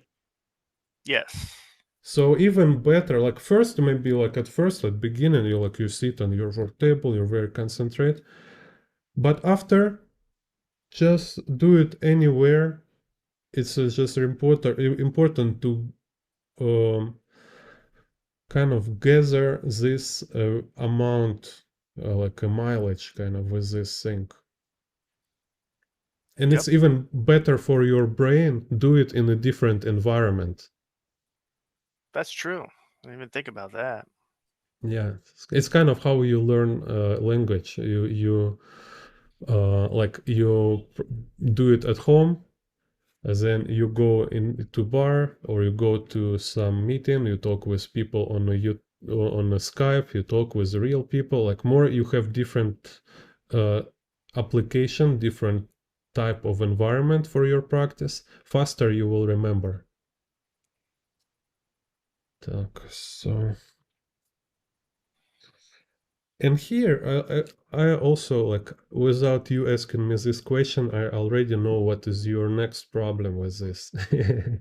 So, uh, because like, let's say I have this paper, like as your page, you want to draw these two characters here. And let's say like you want more, like you say, want more would be there. More of an upshot, like looking down at him shot. It's a upshot or downshot? I thought it's a Upshot. downshot. Upshot. So it's like from Well, down to from up down.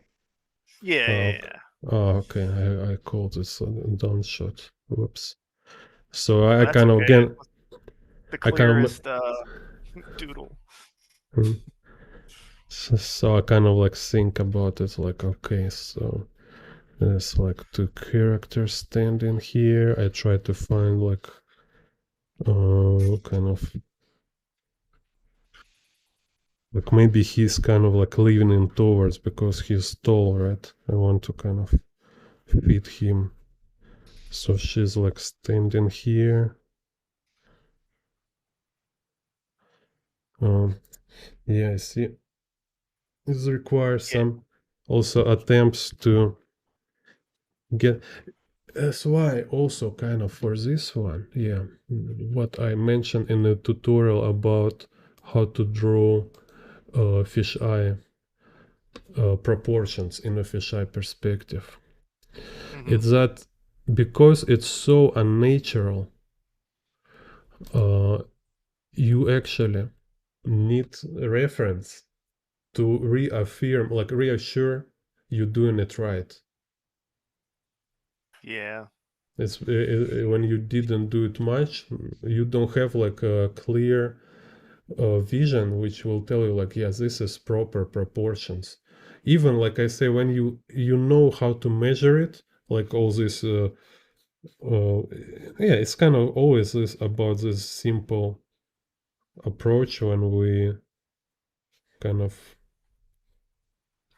keep kind of cloning boxes kind of in a perspective, right? You know how to Yeah, do it, but without this confidence, you can stuck because it will feels odd. It's like I draw it properly, but it looks wrong. that's the story of my art life.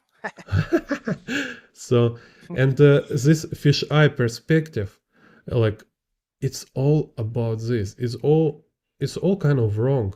It's not normal perspective. So for our brain, it looks like wrong all the time. So you need to kind of teach your brain uh, to, where's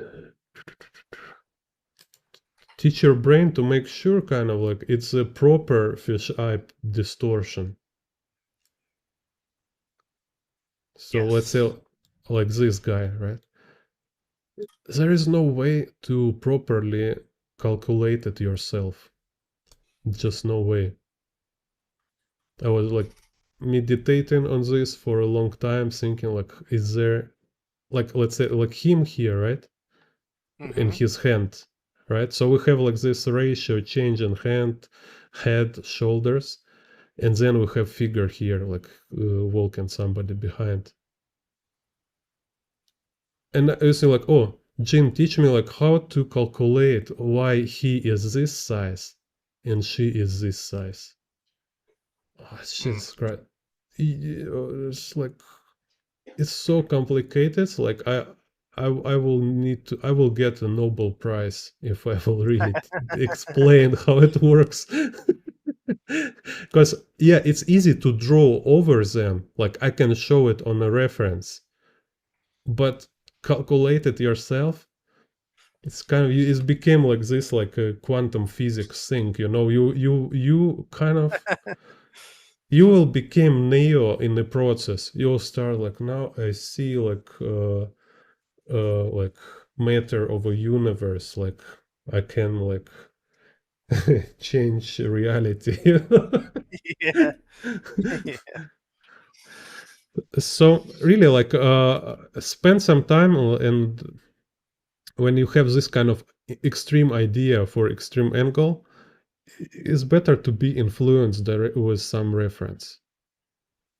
Like, Always reference. Always reference. but it's will better work for you when you kind of combine reference with your great clarity of how fisheye perspective works. Because without clarity of how fisheye perspective works, you will be like enslaved by reference. It will be That's hard what I for was. you. Mhm. Something I was wanting to say. Like what they teach is use reference, but do not be a slave to the reference. Yeah, and Meaning, don't just try to copy the reference. Make sure it's your own, and you know, yeah. yeah. So only way to do this is to have a good grammar.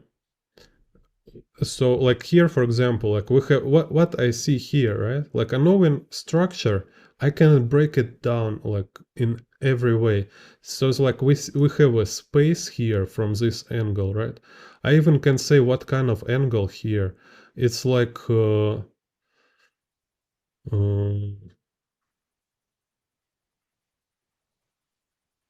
Yeah, I can see oh, the actually, lines in it's my like head. Perspective. overhead kind of. Now you can see lines, right?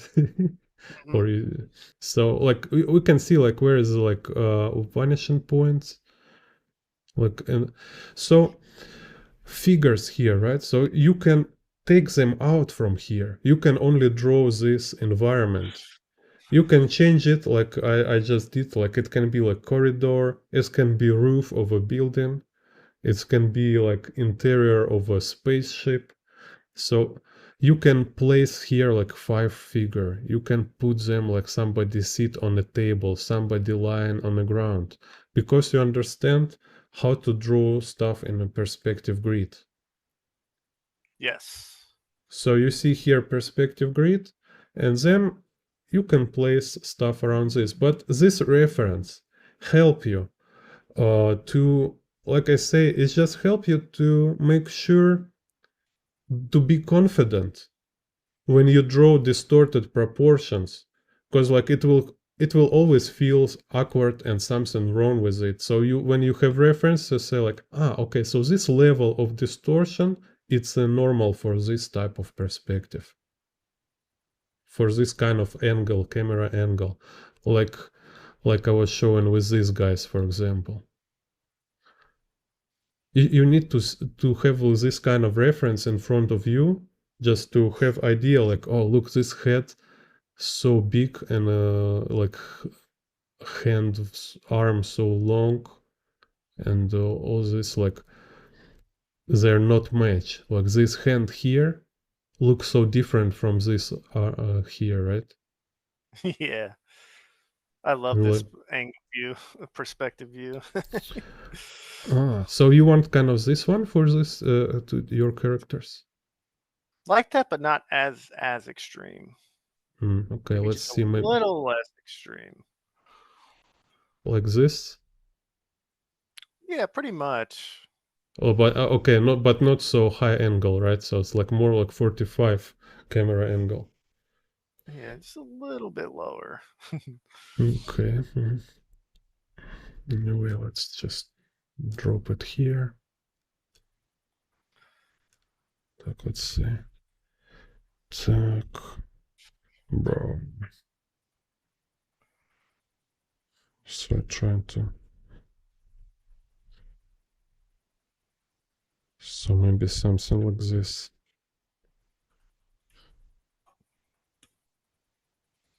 You think kind of this? Like head, body. Yeah. Okay. So here's some kind of idea here. So I try to find like what is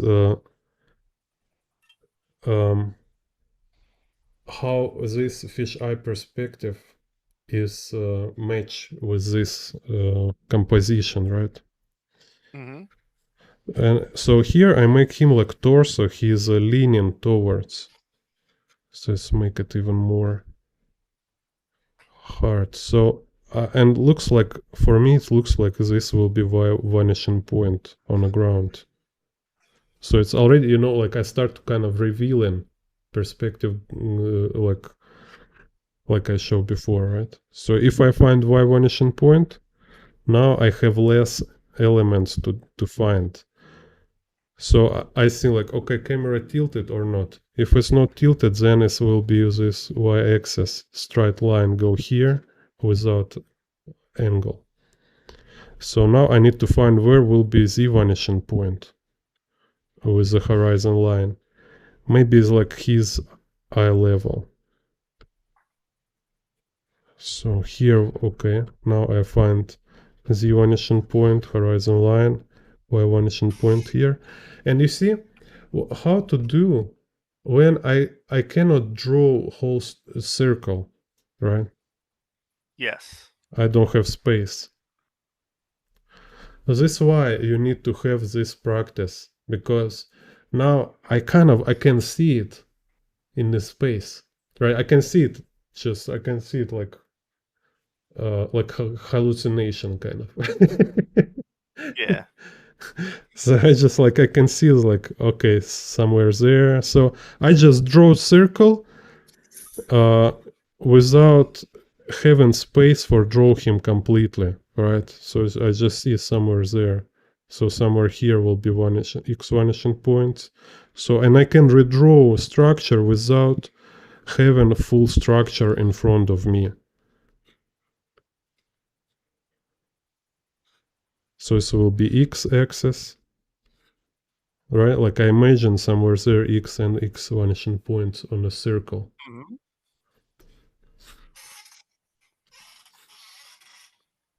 And z easy is just radiating lines.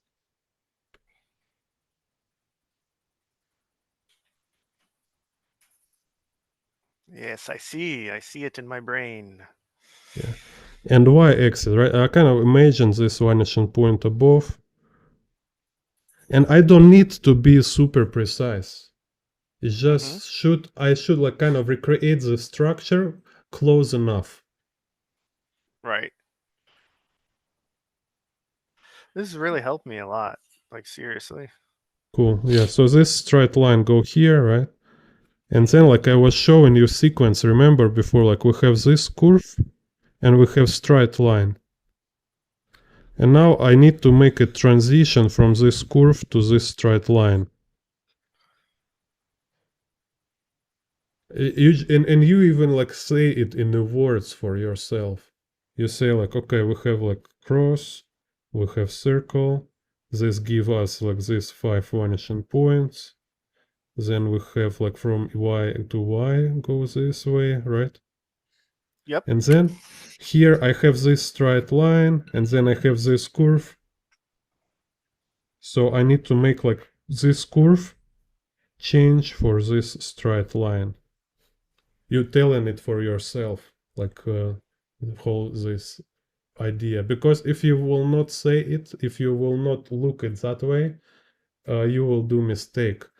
You can draw like this, you know. This will be wrong. But Right. it, Yep. it should be this curve changing for this becoming straight here.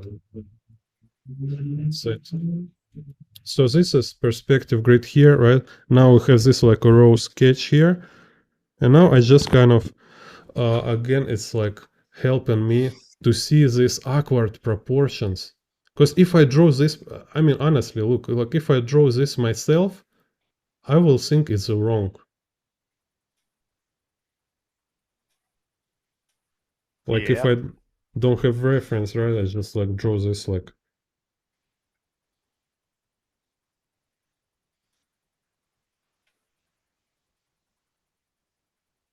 Mm. So like it's not fish eye kind of. It's so, but then when I see like actual reference, like oh maybe it's like little kind of this, and you see actual reference show you this kind of people. It's like so it's okay. Is really it looks that way? Like this girl like looks just look like this like her hand here. It's like what is that?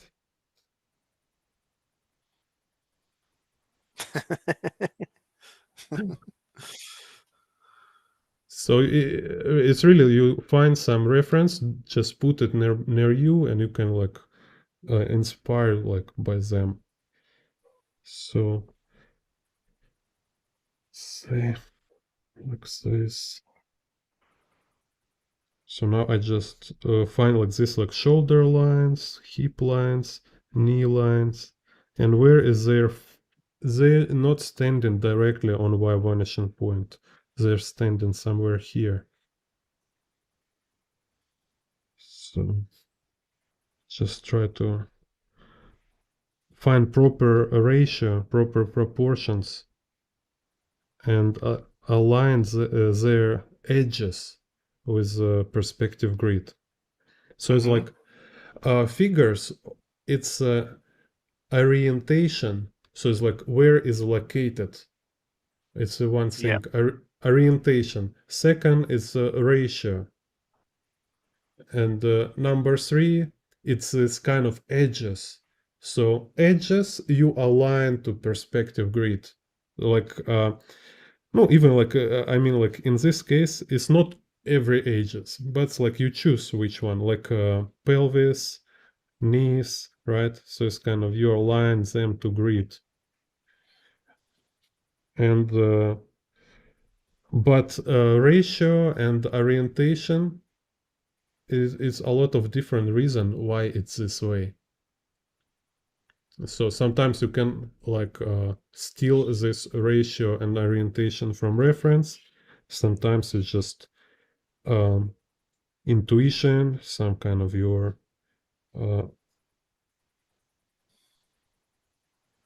kind of like you can like also try and error, right? Okay, you draw it, you redraw it, just until it look right. That's it. That's how I roll until I Yeah. think it looks right.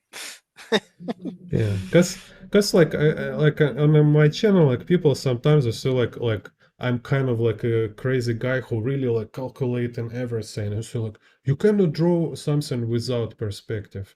No, it's about like it's just there is certain basics that make your drawing process easier and make Yep. and make it possible actually. Because this one you cannot draw with a grid. It's just impossible. That's it. Yeah, this definitely needs it needs a So grid. it doesn't mean it's like fix all your problems. It's not fix all your problems. It's just necessary. Mm-hmm. So so like she's standing here with this like maybe Uzi, maybe Mm-hmm. so kill girl from uh kick ass. So you sell already do your chapters? What's that? Like you have this your manga um trap. I forget how it's called. Death Trap? Yeah. Ah, Death What about Trap, it? yeah. You already have like printed two chapters? I have the first book printed out, and I have like a preview for the second one with like a couple chapters in it. Ah, cool. And Let me so how see. many pages? Oh, so far to all together with Uh-huh. both books, I've done 150. So on one The, book, how many page? the first book is 105, and the preview right Oh, now cool. is this is like I think it's like 40 or so. I'm gonna make another after I do another 100 pages. I'm gonna make the set, just do a print of the second volume. It might go over that though. Nice. Yeah. So and how you print them? Like, I use a website. I used Mixam for the second printing this book, and uh-huh. there's a website for the first book. I use Comics Wellspring. Oh, cool. Okay, I will ask Yeah, your links later. Okay. yeah. Okay, so now let's take Guy, right? So Guy, cause here I want him like kind of leaning in the front. So, and I kind of it's a risky, right? So, like I make it more hard for myself, and like I can like screw up everything right now. And so like this guy don't know how to draw. Hmm. So okay, let's say kind of this. Like he teach us this guy. Don't mess up my guy. How dare you? uh, so, so I look like how to place his. That looks pretty cool. I love that view, the fisheye view. So maybe he's like a little rotated. Another thing that's like tough with comics too is like you draw so many pages and panels. Sometimes it just gets a little difficult to come up with. You don't want to do the same panel over and over again. So I'm like, Hmm. oh, this would be a great idea to do a fisheye looking through the thing. Yeah, so I was find it's also like kind of paradoxical and kind of right actually help you to be versatile. It's to be to have very good basics. Yes, basics, basics, basics. Yeah, because like basics is like your building blocks kind of. Then you can play with them, like build different stuff. Exactly. That's why they call it basic training in the army, and Ah, you learn the cool. basics and then you build on it. And what is like basics will be in the army, like running and I don't know. Work out and shoot guns and walk Uh, around with heavy stuff. yeah, I see. Okay. So it's kind of like endurance and Yeah. mobility. And just, like the traditions and all that stuff. A basically trained soldier. So this one, we see, I don't like, I kind of like playing here in between, like make them build in space and or just randomly draw it look like they are properly placed. Hmm. So it's something What are like if you have you say frame, right, for a Yeah, sky, even like if it's just only sky and clouds, it's help to have perspective grid even in this case. right. So even like here, like oh, have like vertical, so I can like draw one clouds like closer, one cloud like farther. So Hmm. somehow it will make it feels like they are in a space, and the sky will become uh, like it's the actual environment, not just like lines on a paper, you know. Yep. So and having like perspective grid, and even if you will just like I don't know, like I don't know draw how to draw dogs, so I just kind of like draw dog here. I don't have any like perspective lines. I just Hmm. eyeballing it, try to make it adjust, like fit in perspective grid. Even this will really works. Like you can manage it even with this approach. So perspective grids is just like most core element here. Just having it helps a lot. So Yes, helps out a lot. I don't know here. Let's see. He's standing here and try to make like he's like super muscular. Like whoa, look, see this biceps here. Sounds like it's like pizza delivery.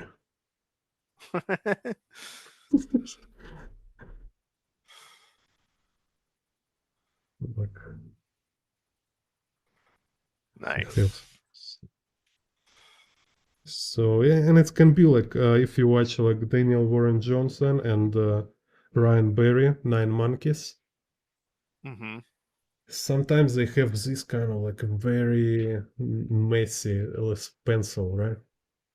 Yeah, So for me, I don't like messy pencil, and so to fix it, I use kneaded eraser, right? Just to make I it love that. Yep, less, that's what I use too. cause I kind need to of get a new start. one. It's dirty. Yeah, yeah. How I do you just prevent buy. yours from being so dirty? Mine gets so dirty. I think it's the grease in my hands. Uh, no, it's just because I always like take this extra pencil by kneaded eraser. Hmm. 'Cause, like I start to feel like it's dirty. I don't like it. Yeah, me So. neither. So let's say here we have this gun. So here I can put some this base. That's what I This do before I ink my pages. I roll over a kneaded eraser with it, so it's not so messy to ink over.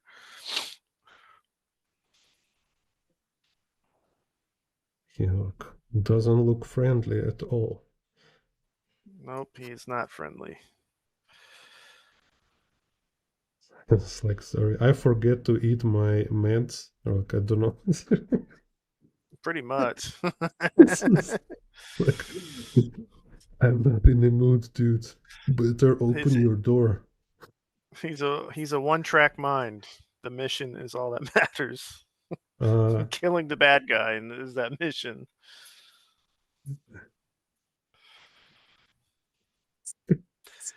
But like in the story, it starts out like that. But I'm slowly trying to have him like get his humanity back.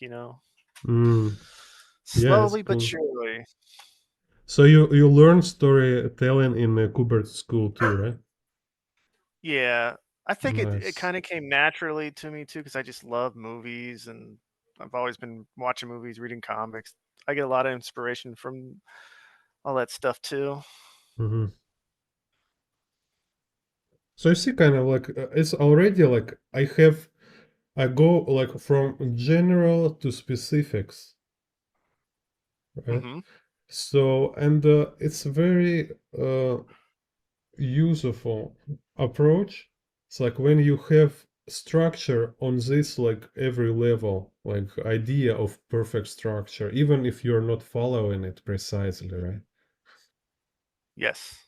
So and then like just like this one, right? Like having this already help me just I can like right now I can just having fun uh I say I always like for myself I compare it, like when we are in the childhood we've been drawing like this stick figures kind of Hmm. like we have a dude with a sword or something like this and a shield, like I don't know, have like a Roman dude, right? Something like this. So we was just like having fun. It was really like playing computer game for me, like when I was drawing in the childhood. So I wish to be mostly and if, as sooner as possible in this state, kind of when I draw. And I'm the same way. so and because like because we want to make like adult quality work, professional quality work, we need a lot of technical elements in this work, like perspective grids and blah blah blah blah. So when you manage to feel comfortable with them, to feel like it's like your fish in the water, like like perspective is like I'm not afraid this. It don't make me nervous. It don't make me uncomfortable. Then uh, it's already kind of make it more fun, right? But also like you can like control, manage where is the technical part of your work. Make it first as some kind of like it's like if you're making kind of engine of your game. So like you build engine, now you build this kind of world of your game, and then you just having fun exploring your own world. Yeah, that's right. That's a good perspective. I like that. So I have figures now, right? And I can like do whatever. I can have fun, like kind of what kind of emotions they have, like Hmm. what is in their mind, like what kind of. I can find some like I say, oh, maybe I want she this time like have some like funny haircut. So I will Google find some funny reference for her Yeah. haircut. So maybe she's have like this thing. I forget how it's called, like for rolling hairs. And she have like chupa chups or how it's called. Request seconds. Yeah.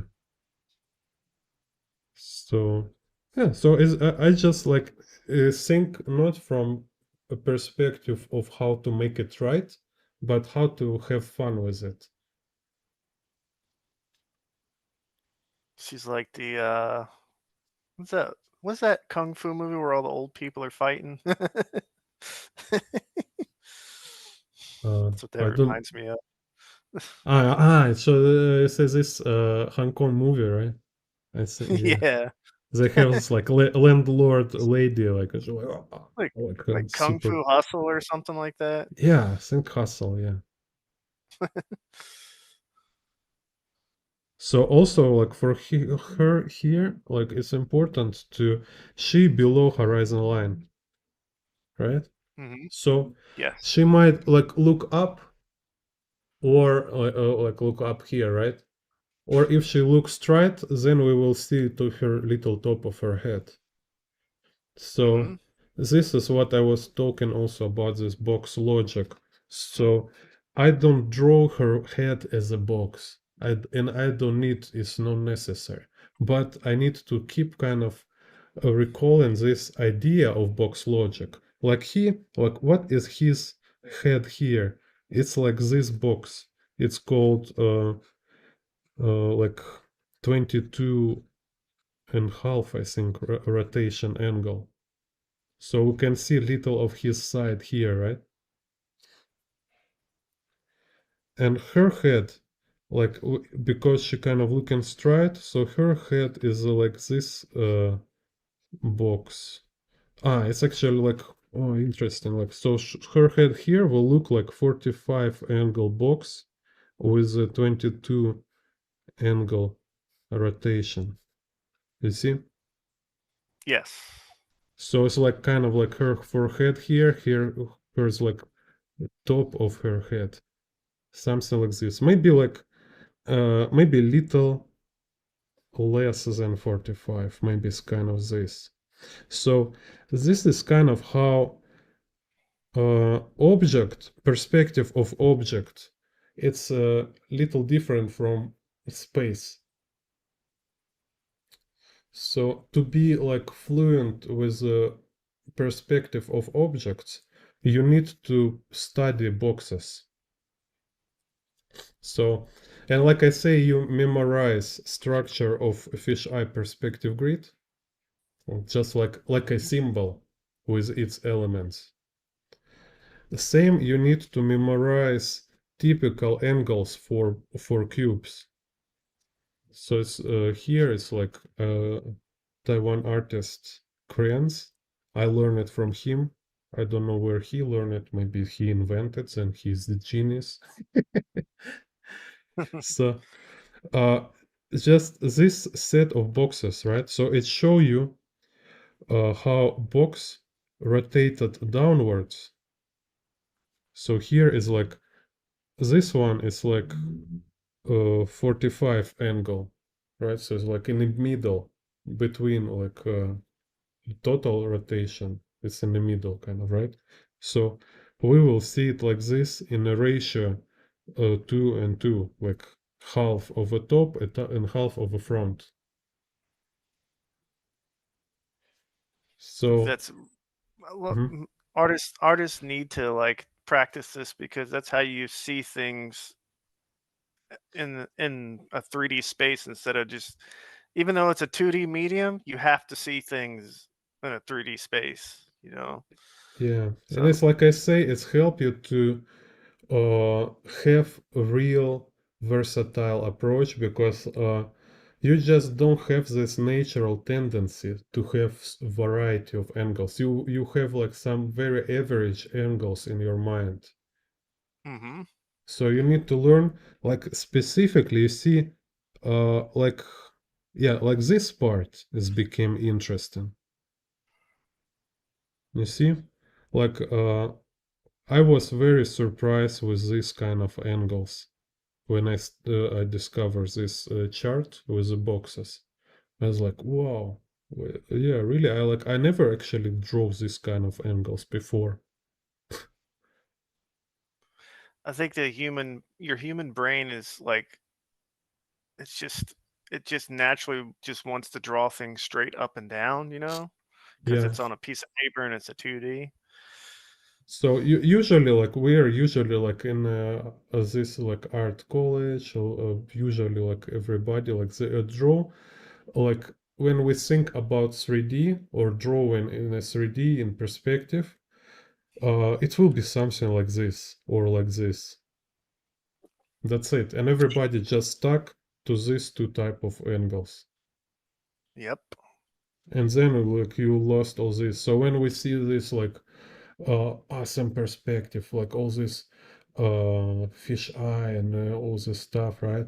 These guys they just implement more angles to their work. So it's very easy to learn.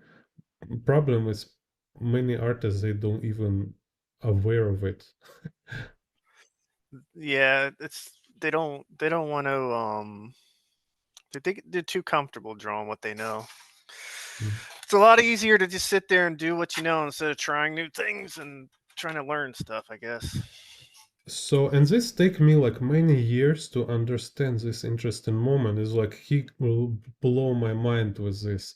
So you have space, right? Space is became like now solved. Now it's solved for you. You understand like how this like access, how all this built, how it works, right? Mm-hmm. But figure and objects, they're not always aligned with the perspective grid. Yes. And you not always, it's not always convenient to find vanishing points, like extra vanishing points for them. So what you deal with, you think you can just like deal with like, oh, she have her figure here, right? I can just imagine like what type of angle it is. So it's like for her body, it's like this box. For her head is this box. You see kind of what I mean, right? Like I need to have clear idea what kind of angle it relative to camera.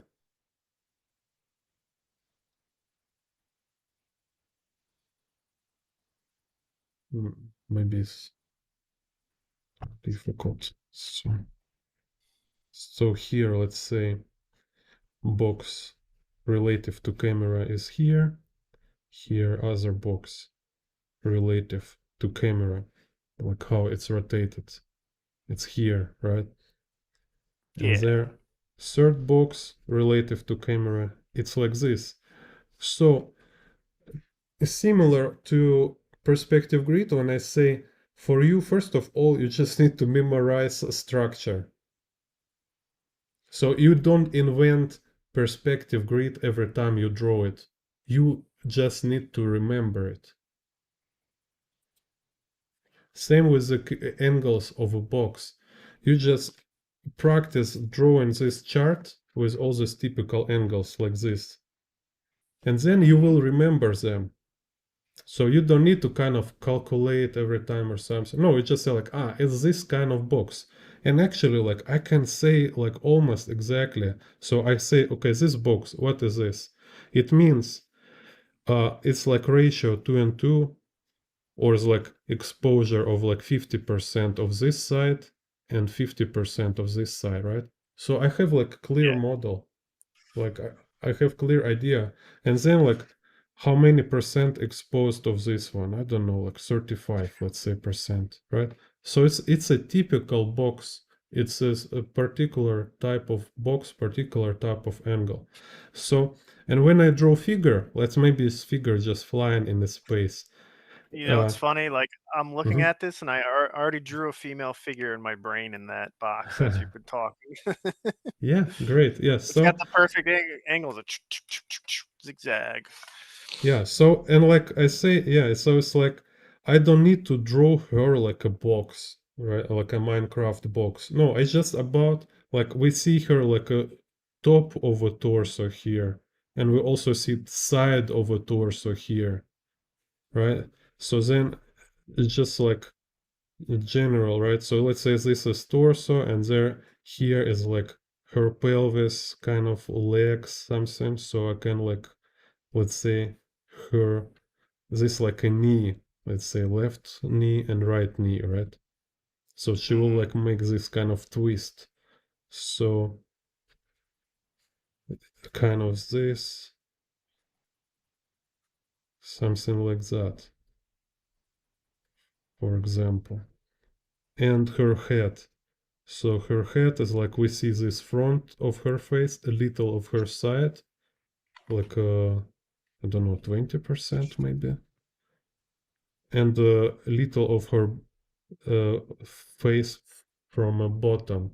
And again, it's like sometimes it's not obvious how face will look like, head will look little from bottom, like a little bit.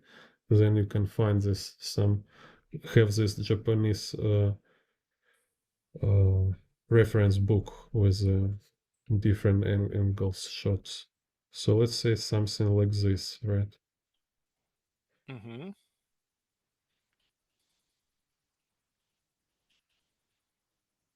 So,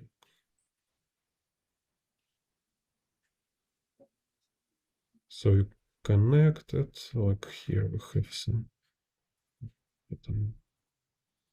And then also like drawing arms here, like I can draw them as boxes relative to each other, not like build them in a perspective grid, because it's like random here, right? Yep. So maybe like this. Also, you think like composition wise, and also think about like maybe cover some hard places. So it's like, okay, I can cover this poop mom with her arm, so I don't see how we don't see how pelvis connected with the body, so I cover this connection point. Tricky. So maybe like so her hands here.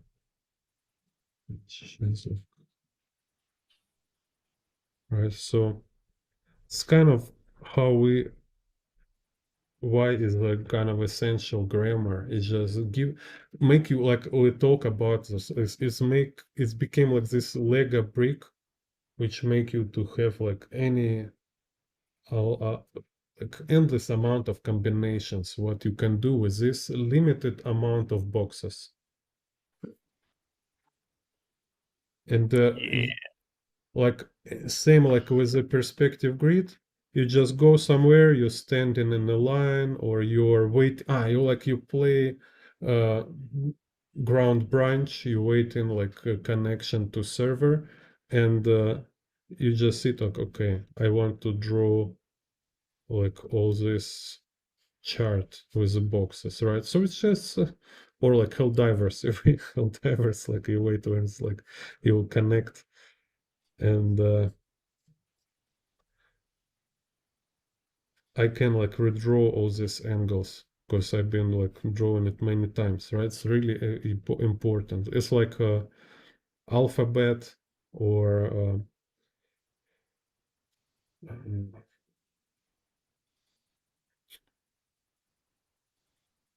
forget alphabet or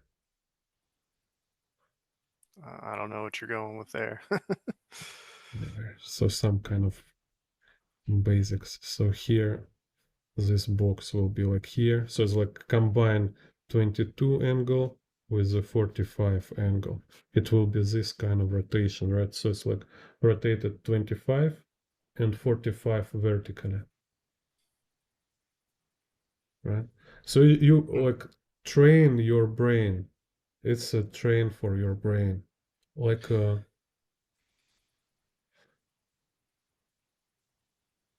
like yeah, like a boxer, like when he punches this again like a back, or if he have this kind of training fight, right? They're kind of fighting to adjust to train their brain like exact amount of kind of distance control, like how to move body, right? Like all this so you just practice to adjust. Same here, you train your brain to adjust angles. So now you know how look angle 22 and 45. So it's not like you learn how to draw box. You uh, create a rotation system in your brain. Yep, So you can that's right. see angles. You can see like what is rotated to which extent, like this way or that way, or like in diagonally. All this stuff. This purpose of this. Okay. So in here, yeah, and here we can draw is like just finish with this one. Like we have grid, and this can be like they're standing. Let's make them standing on a roof, or even like on some weird small surface of a building. And so then we can have like a building here.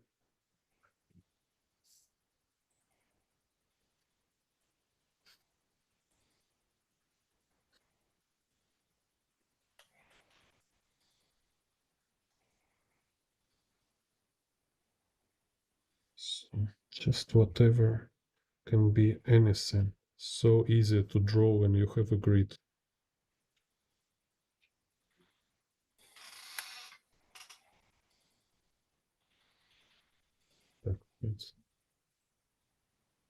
And here can be like helicopter.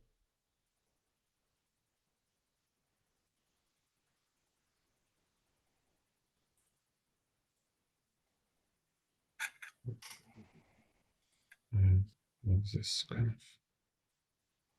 like this. Yeah.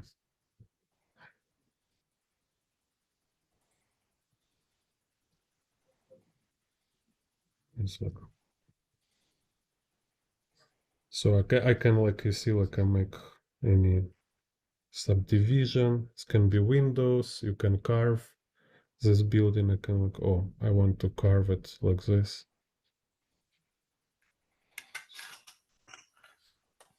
Really like you work with 3D. That's awesome. So,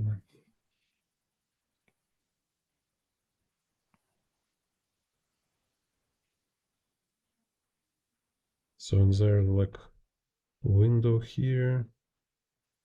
Maybe somebody standing here. So, clouds. So yeah, and I can like whatever kind of clothes. Take some reference like combat gear, right? Like she have like Hmm. I don't know, like belt and this kind of don't know terms for that. You ever thought about drawing comics? Me? Yeah, I Yeah. draw comics actually. I don't show them. Well, I So definitely would love to see them. You can show me them in private if you don't mind. sure. No, I mean I show it already, but I mean it's just like it was my uh like I say, for me it's important to make process fun and Oh, yeah. And you and know what what? Sorry to mhm. interrupt you, but you Yeah, can yeah. tell in all your artwork that you're having fun. That's why I Oh, like looking at your stuff. You can just tell oh, you're cool. having fun with it. So and like I also want to make my story and oh, like every time I start to kind of like okay now I will do my comic book. I start do it and like oh my god, it's so bad, it's so stupid, like all my You ideas have are like to ridiculous. that I struggle with that, but I was like, "You know what? I gotta get it done." I Hmm. look back at my first book and my art is, like, way worse than the second one right now. It's like, "Whatever, you just gotta do it." Mm, You know? Tell yeah, your story. so kind of making like we'll do it soon. So just don't want to promise too much, like, but yeah, Yeah. yeah. It is a big endeavor to take on, man. It's a lot of Oh, work. yeah. Imagine you're doing this, this one little picture like 5 or 6 times every single page. Yeah, Ugh. yeah. Yeah, and also, yeah, but also kind of biggest thing, it's actually this story. It's really Mhm. because like it's a very big problem when you realize in the middle of a work that is all very stupid and like you don't like your story. No, you have imposter that's called imposter syndrome. Oh yeah, yeah. Dude, you wouldn't believe how many shitty comics I see indie creators make. Like, ugh.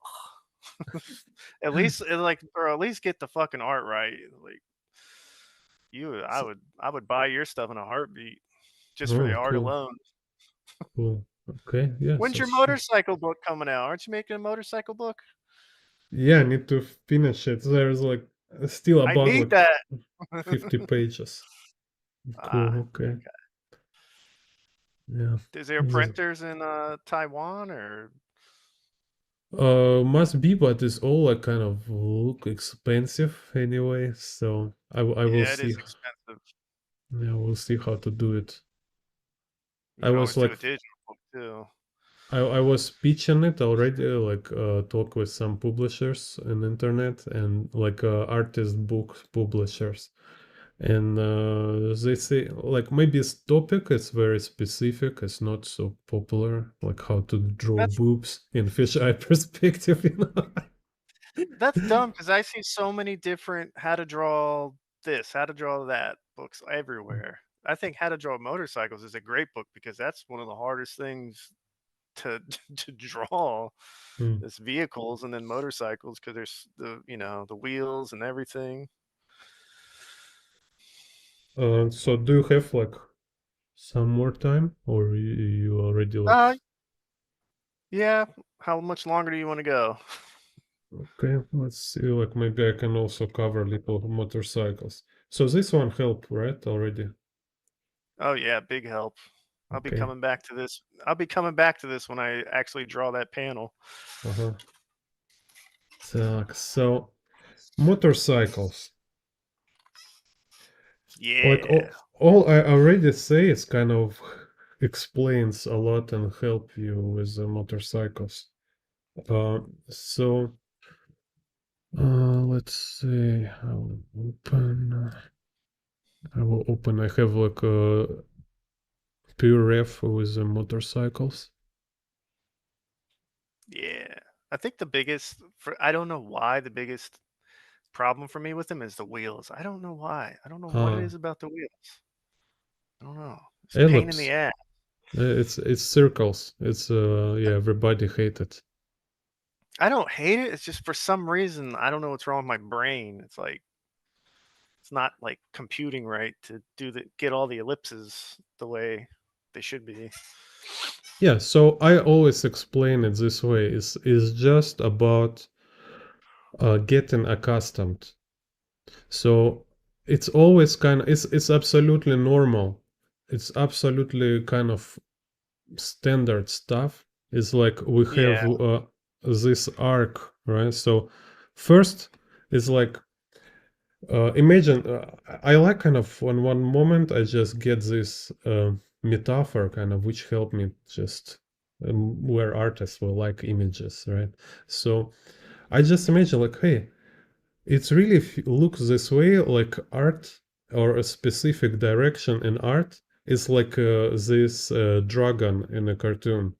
Like remember Mhm. like this scene when this boy Viking like go into a forest and he meet this dragon. Uh-huh. So he's like, oh, my dragon arrived. Like, get. Oh, You're dragging the rhyme. it's like what? Oh, sorry. It's like So is the motorcycle the dragon?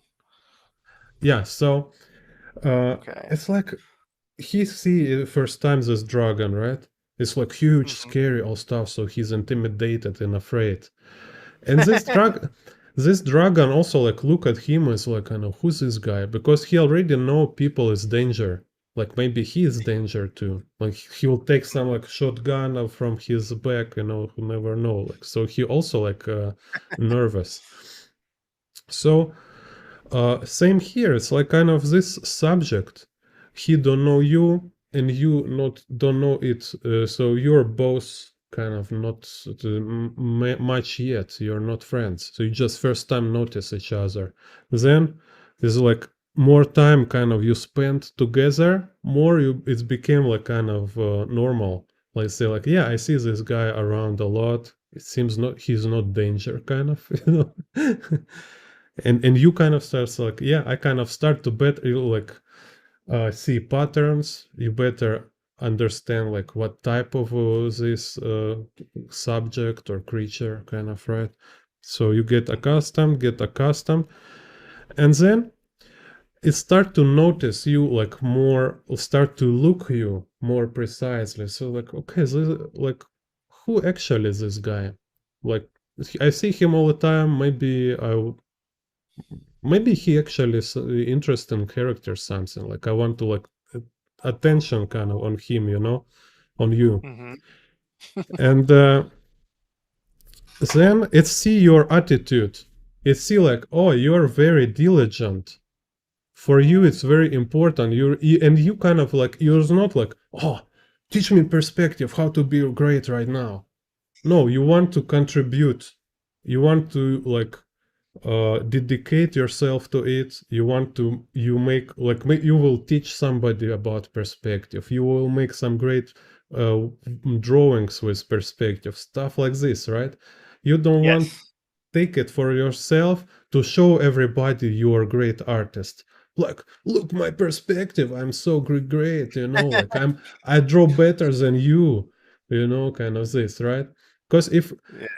this dragon kind of look at you, say like, you're a selfish prick, kind of. You just want to quick results for showing off, kind of like, yeah. I see a lot of this, right? It's just another one, kind of perspective digger. But if you're dedicated and you're like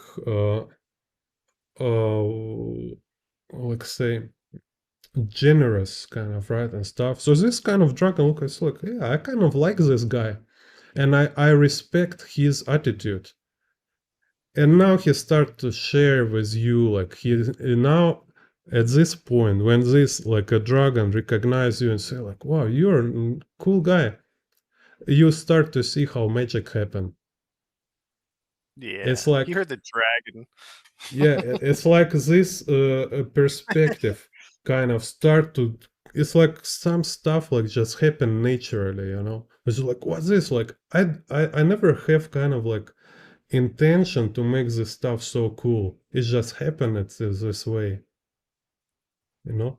So I told him it's like as a metaphor, but it's really work this way in every way, like composition, stuff like this. So it's like you keep doing it, you being like honest, generous, dedicated, contribute to it, and then you see like things natural, just this thing, like wow, how I will if I will try to calculate it, I will never able. It's just something happen by itself. It's like now like perspective giving you something like you will never do it yourself, like, and like you can be like Christian and you can totally like just God reward you for your effort. Like I compare it also with a dragon. Like, oh, Erwin Papa in the chat, hello. Yeah. So I forget what I'm talking. Motorcycles. Dragon. Oops. Dragons, motorcycles, Kawasaki's, uh, Harley Davidsons. okay, so here, like because I did my book, right? So I guess I referenced. I have like so many references. Like I was like 10 times maybe I think I will lose my mind. I said like, dude, you will really break your brain right now. Like, what are you doing? Slow down. Because it's like you digging for elements for all this information and it's endless. I don't want to become like motorcycle mechanic. Like, where should I stop? I mean, but learning all the parts though. Nothing So wrong with learning mechanics of something. That's another skill set in your brain to have. yeah, it's a better to know everything, but kind of we can't, unfortunately. No, So now that I'm need 40, no, I can't. I only can do what I know now. yeah. So yeah, okay. Let's see. Like here, yeah, we have this like explode view of motorcycle, for example. All right. So structure is very important. So what is motorcycle, right? Like we have frame. Okay, let's say like two wheels. Then we have a frame like this tube here, tube here. Frame, engine. Yeah, so frame, in my book I have like this main type of frames, so you can draw them in perspective. um, in a different angles and stuff. So say this is frame, right? So then we Your place. little motorcycle picture's in the way. Your Oops. reference. Okay. So engine like a box. So if you're able to draw box, then you can turn it in any engine you want, right? Mm-hmm. So just kind of, let's say some kind of this, and like engine, like two elements is this piston kind of, like how it's called. So there's like this piston moving inside, and the I think it's transmission here, right? So it can be like this, it can be like big one. So we have like and I need to recall terms all the time. So it's like this axle here, and then transmission is here. So it's like from this circle, it goes to this circle, and then it's by chain delivered to real wheel, right? Yep. So it's kind of like some artists they don't have no idea like what happens there. So it's really important for some of them to see how it works. So instead of chain, it can be rubber band, or it can be um, this thing like in a BMW. I forget how it's called. It's this like you know pipe. I don't know. I'm not I good at forget word. So it's like can be like metal arm connect with this gears, like gear system instead of chain. Anyway, it's like very helpful. Like so, you like Miyazaki, what he do? He have clear idea of main elements and structure. Like he drew airplane. Okay, there is like pilot seat. There is like cockpit, engine somewhere. So he always have idea of components of his vehicles or designs, kind of, right? yes. So with a motorcycle, when you have in mind this, so it's like engine is a piston. It's can so you can make them two, right? You can make them like BMW is like uh, it's like trying to recall. It's like this box for this one, and pistons they are on the sides, like left and right, and then also carburetor like can attach to piston. So you see carburetor here on a picture. So uh, yeah, I will go to wheels. Let's just like quickly cover this stuff. So carburetor is kind of always attached to this piston part, right? So on the one side, it's a carburetor. On the other side is a exhaust pipe. So inside this, like a piston chamber, kind of air go inside through filter. This what is carburetor. It's a filter, and it's go outside through uh, exhaust pipe. Mm-hmm. Так. So and then like we have, like I showed already, we have motorcycle frame. It can be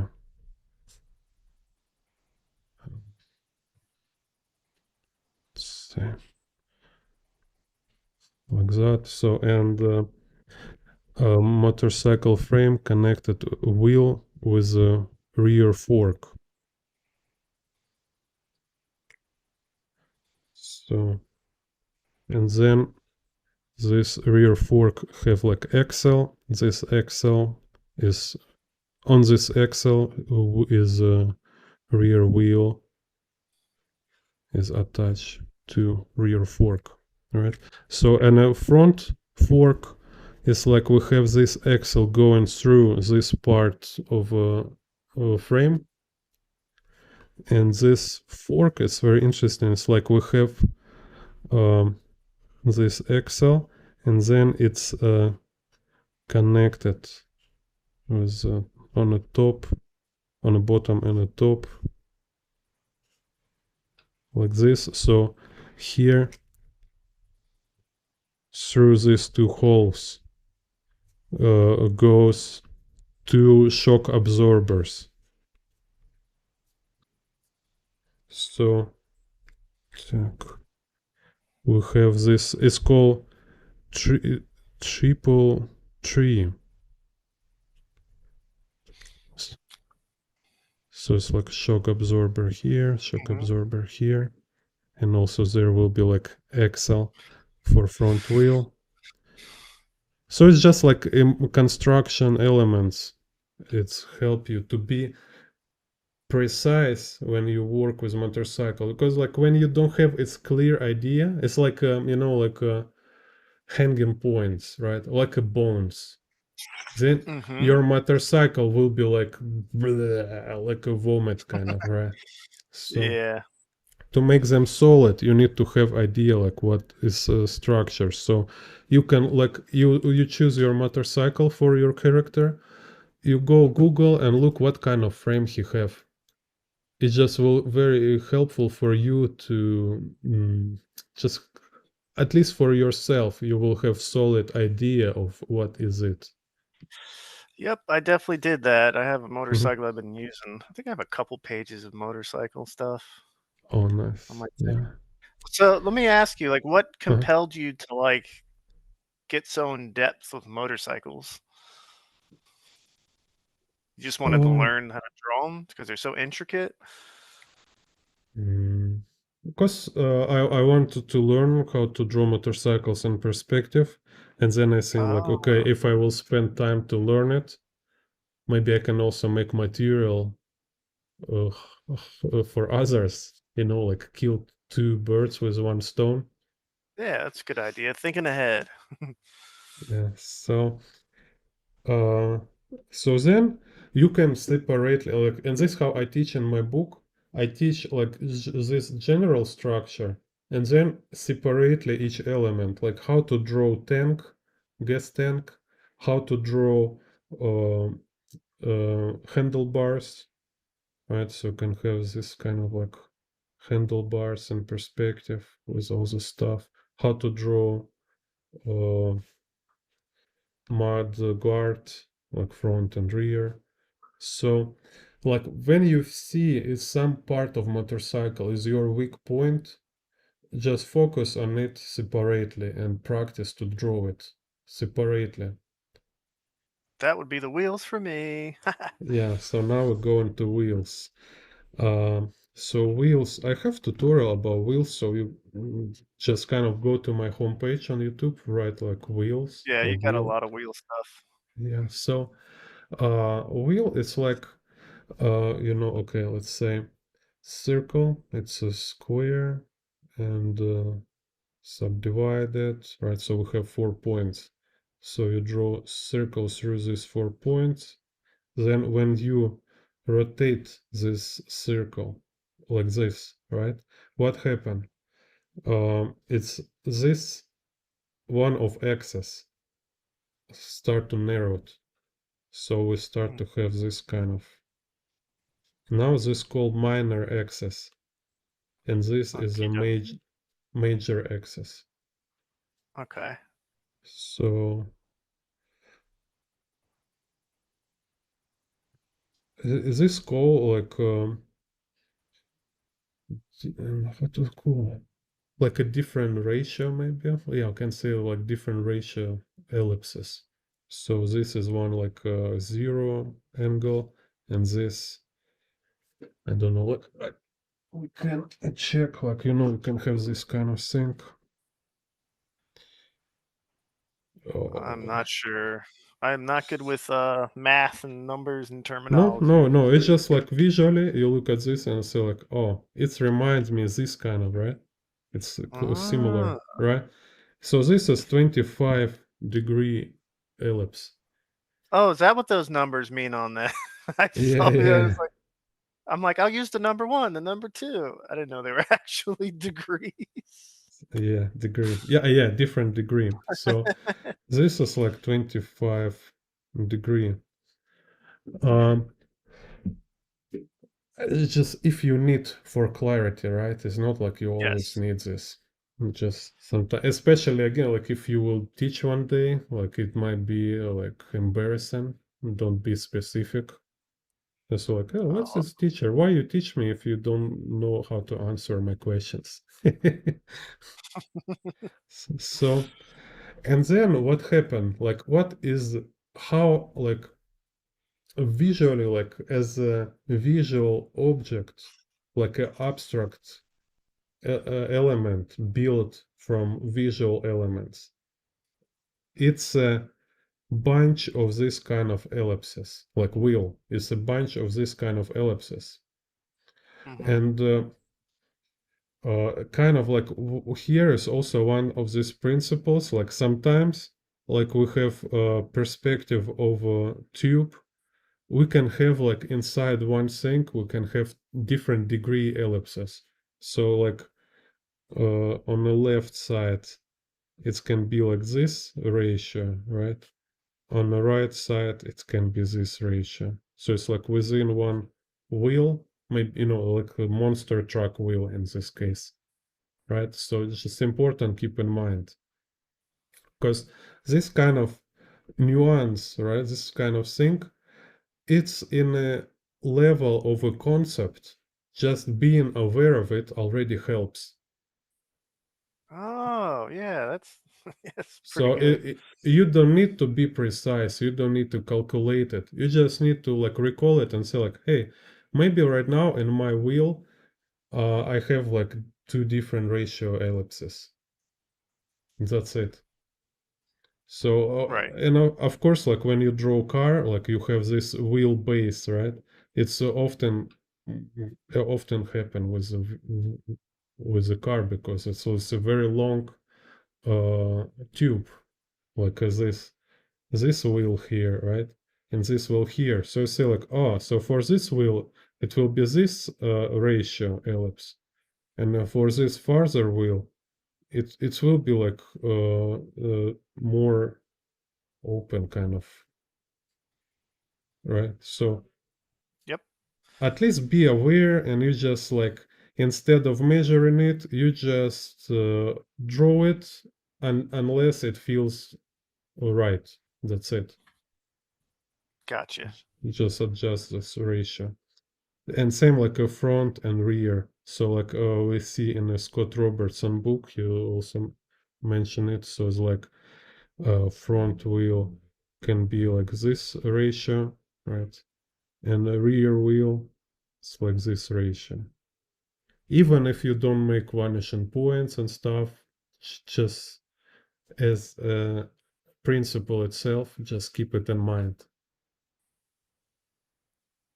Because like I say, uh, perspective is not bothering and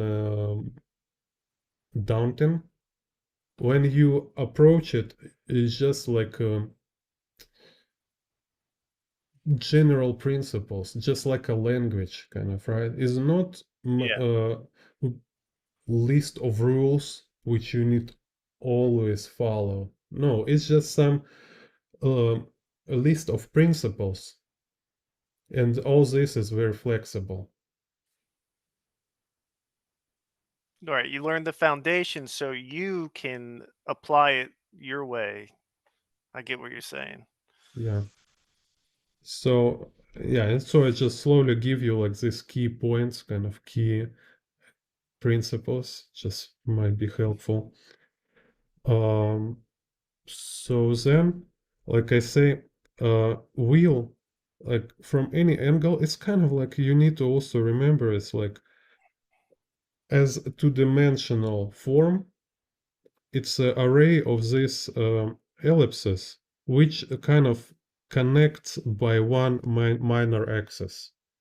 So it's like if I have like one ellipse here, then I have second ellipse here, then I have like I can make like a smaller ellipse here, right? It's kind of like what I'm doing.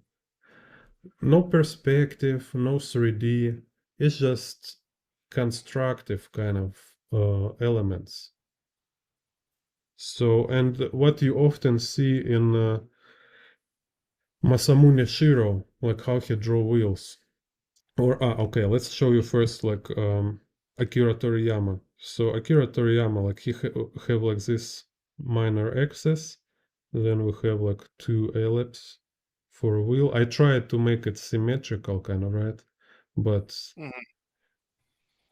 it's okay. Like I don't need to be perfect all the time. And this kind of also like being forgive yourself for these minor mistakes. It's also a way to make it convenient without constant pressure, kind of, right? Yes. So and then we have so it's like two ellipse. You connect kind of this top points of this ellipse, right? So it's like usually it will be like a parallel to this minor axis. And then like a third ellipse will be to show like tire kind of this distance between oh you see what I mean, right? This one, right? Yes. Like so it's just smaller axis or a smaller ellipse on the same minor axis. So you need to practice draw ellipses, like attach them to one axis. So it's kind of like a common exercise. Like you make line. One way to exercise it is you try to maintain same degree, right? It's Gotcha. really Yep. really important, like a drill again. And you might do it like every day for warm up your hands. You might do it like 1 week, like crazy hard, like really hardcore, like sit and practice, like draw like whole sketchbook with these ellipses, and then never do it again in your life. In every way, it will help anyway. It's like it's anyway, it will be better than you never do it. So more you do it is better, but also actually like being realistically at certain point you will just abandon it completely. So it's like don't think about it. It's like it's kind of like will kind of haunting you all your life. Like now you need to draw this ellipses, all this stuff. Hmm. No, it's just like help. So and you can do like same ratio, different size, right? Just to train your hand and your eye. So you say like, oh, I can maintain same ratio but draw a different size, and I kind of keep attaching them to this same minor axis. If you draw like this, it's wrong, right? If you draw like this, Right. it's wrong. It should be symmetrical. So and then you see like how yeah. So we have it's like it's need to be drawn big. So wheel is two of these ellipses on one minor axis, even if it's like skewed, not so perfect. And then we have smaller one. You see, I do like this distance bigger than this. I will show you. It's kind of interesting key moments you need to remember. So because this wheel look at you, like this basic perspective principle is that here it will be bigger space, farther will be shorter space, right? Yep. But this one, top and bottom, they're equal because there is no diminution, kind of, right? Yeah. So and also like so it's kind of we have three. Actually, we have three sides here, like A, B, and C. So this one it's the longest. This one a little shorter because it's already in the foreshortening, right? Yeah. And this one is the smallest. Again, like I say, don't measure it, whatever. Just keep it in mind and just implement it. To say like, yeah, just uh, this how it should be. Just make it like this. It should be equal, and this should be big and small. And also, if you want, you can make sure this is shorter than this. And no matter what kind of wheel you're drawing, like a monster truck or bicycle wheel. Just that same principle works for Yeah, all of them. yeah, because you see, it's just very basic idea based on a very Mhm. basic. It's example, it's example of how like everybody know perspective basics, but Yeah. they don't know how to specifically practice it in a specific area. So it's like if I tell you like like box close to you, it's bigger than box far from you. It's like you're kidding me. Of course, like everybody know. But when I show you this, is you kind of like, oh, wait a second, never think about it. But it's same idea. This one is closer to you, so it's bigger. This one further is smaller. And this one, they're on the same distance, so they don't change. Oh yeah. And it's like all perspective is like that. So if you're not practice it, you just don't see how basic principles applied. Yeah. So other one more element here is like it's the same, you see same minor axis still, right? Like a Excel. And you can make depend on a disk property, right? Uh, will be depend of, so it can be here, this smaller disk, right? So it's like uh, inner side of a disk, or it can be like let's say this wheel. Maybe it's like where is um, like inner side of a tire can be so. Okay, maybe if it's inner side of a tire actually. Yeah, so wait a second, let's make it confusing. So this outside side of a tire, then The this hubcap. is, so you connect it. So this, so See, it's really that's how also I help. confuse myself. Mhm. What you Hmm? just did, that's how I confuse myself. So you can project this one kind of inside, like a drawing through, right? So in certain angles you can see other side, like with motorcycles. Like if we You have know what I this, was you know what I just realized what I was doing uh, that was making it hard? I was not drawing that inside circle you just drew. I was just doing the basic like ellipsis and trying to complete the tire. I think that's what okay. That makes mhm. a oh, Yeah, and wow. this can be here, so it's also a variance for this. Yeah, you can definitely change size, right? But Mhm. also you can change place. And really it's very simple, but it's important. Like I say, just like concept, keep it in mind because this, like I talking about this inner part, right? You need to Yeah. also kind of spend some time just to train your hand, draw it naturally. So this Yes. outside part, inner part, so it can touch it. It can touch it. So it can like this. Uh, let's say like this one. You see, so they can be, so this shadow here, this shadow here. So here is not touching it, and it's also okay.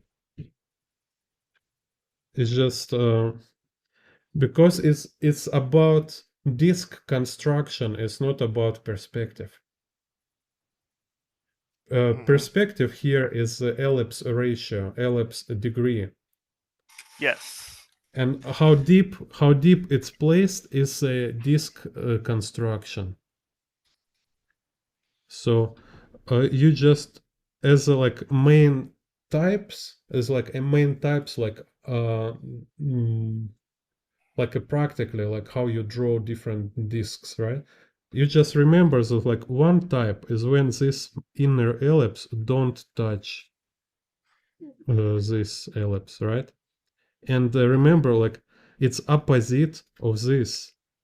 Like if here we have this big one, right, and this small, here it will be opposite. Here will be big and here small. This long and this short, right? Hmm. So it's kind of again like to be very fluent with this. Just draw a couple time of this stuff. Like you, this is why you need sketchbook to draw this kind of stuff, right? So you can touch it like this. So it's like very typical like Masamune Shiro wheels or Akira Toriyama. So yeah. So okay for you. Armor. Yeah. Yeah, let's show your armor. Cool. So shiny. Cool. Так. So and then here it's like interesting, like just one more thing. So this is more like a car and truck Hmm. vehicle. Motorcycle and bicycle vehicle, they will have one more ellipse in the middle. So it's like if I look from top, like top view, right? So it's like center of a wheel, and here is the left and right side of a wheel. Hmm. Center of a wheel is a longer ellipse. Oh, cool.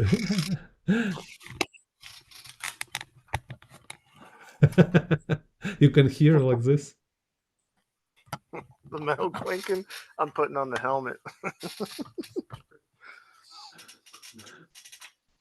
Oh, cool. Yeah, so you see it's like if I look like a front view on a wheel, right? So it's Hmm. like left side of a wheel, and this is right side of a wheel. And here is like axis, axle kind of going through center.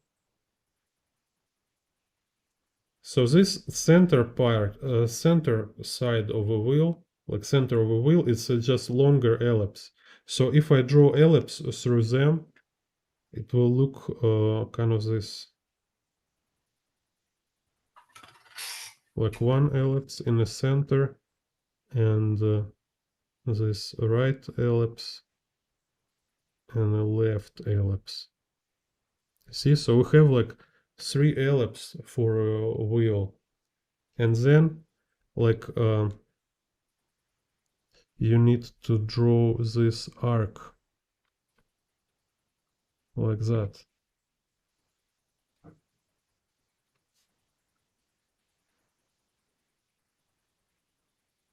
So now you can like depend on angle of axle.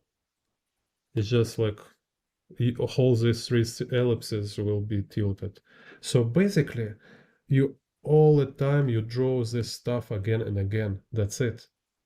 So a main idea of a motorcycle wheel is very simple. So like here, you just add one more ellipse. At beginning, you can practice it like this, like I show you, like draw this, and after draw ellipses through them to train your brain, kind of like, okay, ellipse, ellipse, try to maintain same ratio, right?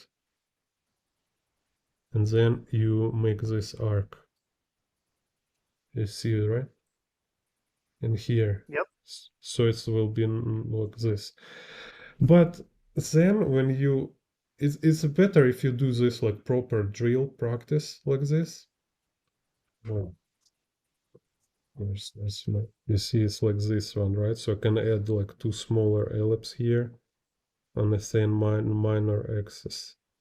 and I make this like a wheel, right? So you have this kind of practice to draw it like transparent. But then actually like in later you will make it easier for yourself just by Don't eyeballing. fear the ellipses. You will just Chat. eyeball in this middle part. Ha ha ha ha. Ellipses. Yeah, we will fight this ellipses. So you see, I kind of just like get already kind of confidence with this ellipses, so I can kind of eyeball it. So I just, let's say, as I make it all wheel like this, and I already have in mind this central ellipse. You see? So how I draw right now these wheels, I draw just overall shape, and then I draw this edge, and then I can show like center of this. So it just require little drills with the ellipses to have this confidence.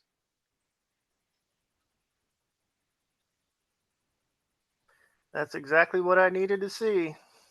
You see, right? So you see this difference, right, between Yeah, truck or car vehicle and a motorcycle is that you have this bump in the middle.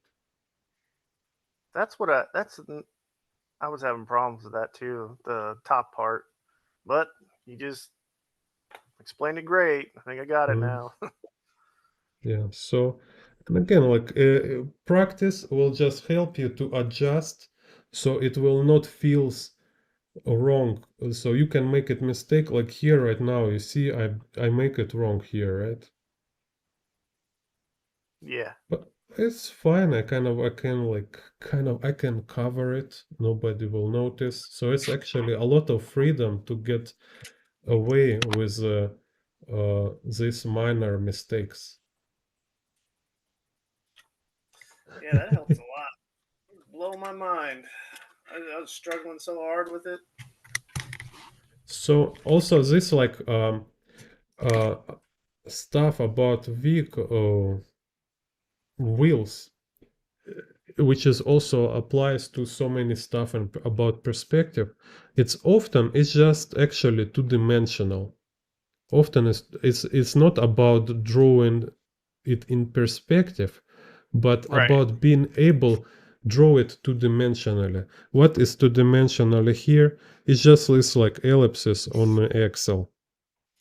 You need to train your eye to draw it. So like for example, like I have like one ellipse here, like train your eye and your hand, and I can like draw second ellipse being like this. You see, kind of there, like one side is connected, other side is going like this extended, right?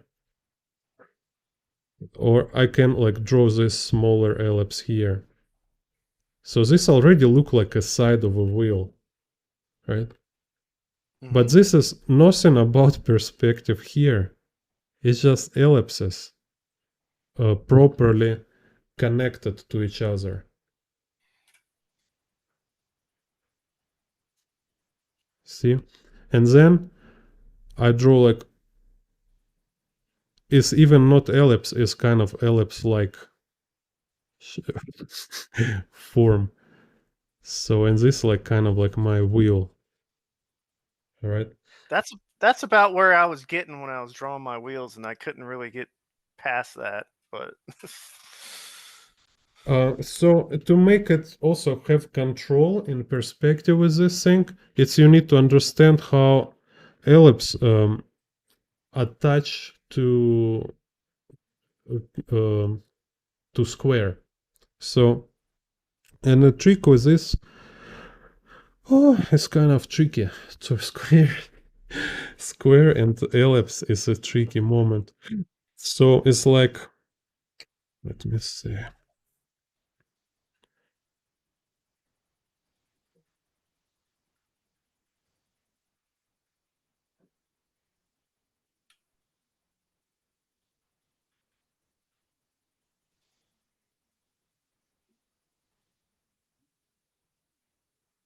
are all your pencils that short?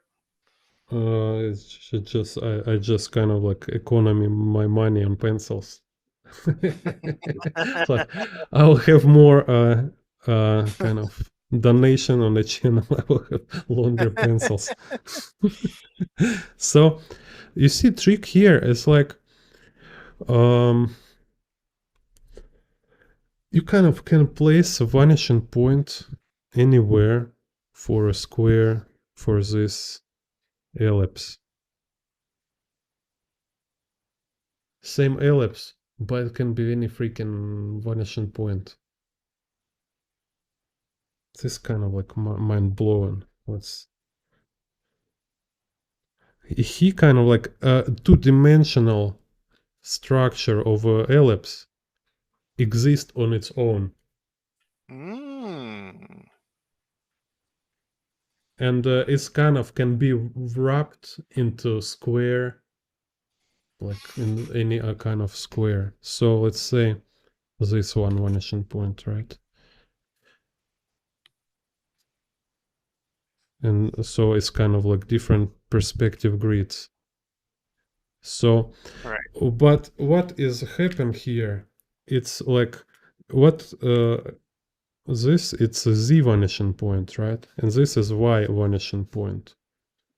So if we're talking about perspective grid, it's like this three Bushy vanishing points, like y axis, right? So it's like z vanishing point for z axis lines. So this how these two axes create square, right? And the kind Mm-hmm. of trick kind of also here is that this minor axis of ellipse always represent the z-axis. So it's going to z vanishing point. Oh yeah. So when I establish perspective grid for my motorcycle illustration, let's say I say, oh, this will be my z vanishing point. So here I make, okay, now I find accidentally my nadir, right? So what I have two axes, enough for me to draw square in perspective. So this will be, I trying to be as accurate as possible, like, but don't care much, it just look convincing enough. So let's say it's a square. And then like, oh, where is my, так, wait a second. Okay, will be more proper say not always z for a minor axis, right? Not always Mm-hmm. z. It's just like always will be like kind of one over axis, right? So in this Yeah. case, it will be x, right? So in this case, for this wheel, it will be x-axis. And like told before, I just need to build kind of this curvature. Let's say kind of this one, right? So now we have x-axis, which will like stands for this minor axis, minor axis for this ellipse. So somewhere here, let's say, right? So it's like according to this curvature. So what we have? We have a square and we have minor axis. And the ellipse kind of relate with this square is like it should touch it in four middle points. And it should keep this kind of like symmetry of minor and major axis. So it's like 90-degree, right? Mm-hmm. So I like I say about perspective grid is this kind of like a pattern or symbol which is like constant. In this in this kind of perspective type, it's also like little, it can be tricky when it can be so distorted, so ellipse not don't look natural anymore because it's like fish eye, right? But if it's like more simple perspective, like just kind of one point perspective, it will be more easy because we have like this minor axis according to this x axis, right? And we have 4 points in a box, in a square. And then, so I should draw like, it should be perpendicular kind of to this minor axis and touch this middle point. With freehand it's also very hard to make it perfect, but I try. And it still looks okay, right? So far, like you Yeah. always think like it's okay, my wheels and my motorcycle. So only make a way to make it perfect, like Scott Robertson say, it's a use this kind of ready ellipses. And actually, like he used them before he draw squares. So he draws this, and then like he put square over it. Does it backwards and the opposite way. He used the ellipses to even like calculate proportions of vehicles and motorcycles. So for us, like for me, it's just like too technical, and it's kind of like for designers. Like I like to have like crazy wheels, like well, wheel here, wheel there, and then I just Yeah. start to make them three-dimensional. Like I say, this like motorcycle, like that, right? It's like we need to find this balance when we take all awesomeness and all boring part, just make them good enough, not perfect. It should be just good enough. Nothing in life is perfect, Yeah. So it's like so fast you can especially in draw my much. artwork. Like again as cover. So have you see this like motorcycle in the 5 second. Так. Uh, so I hope it's kind of clarifying it. Yeah. So uh it's important also moment here. It's that this like a cross showing center of a ellipse is not always center of a square in perspective.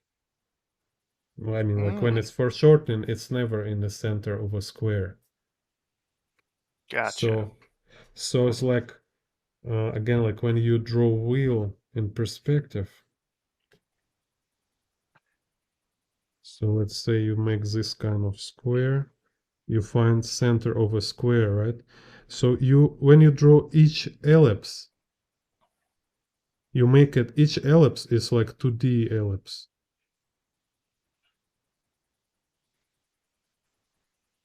Um,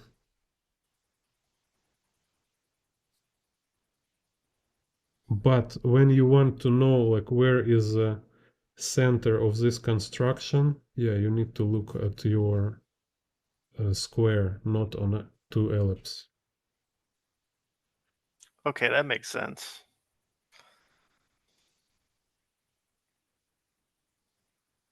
So yeah, so okay, so now also you can trick here. What if like in the conclusion, what I want to tell you about wheels is uh, so often you draw it just like 2D object.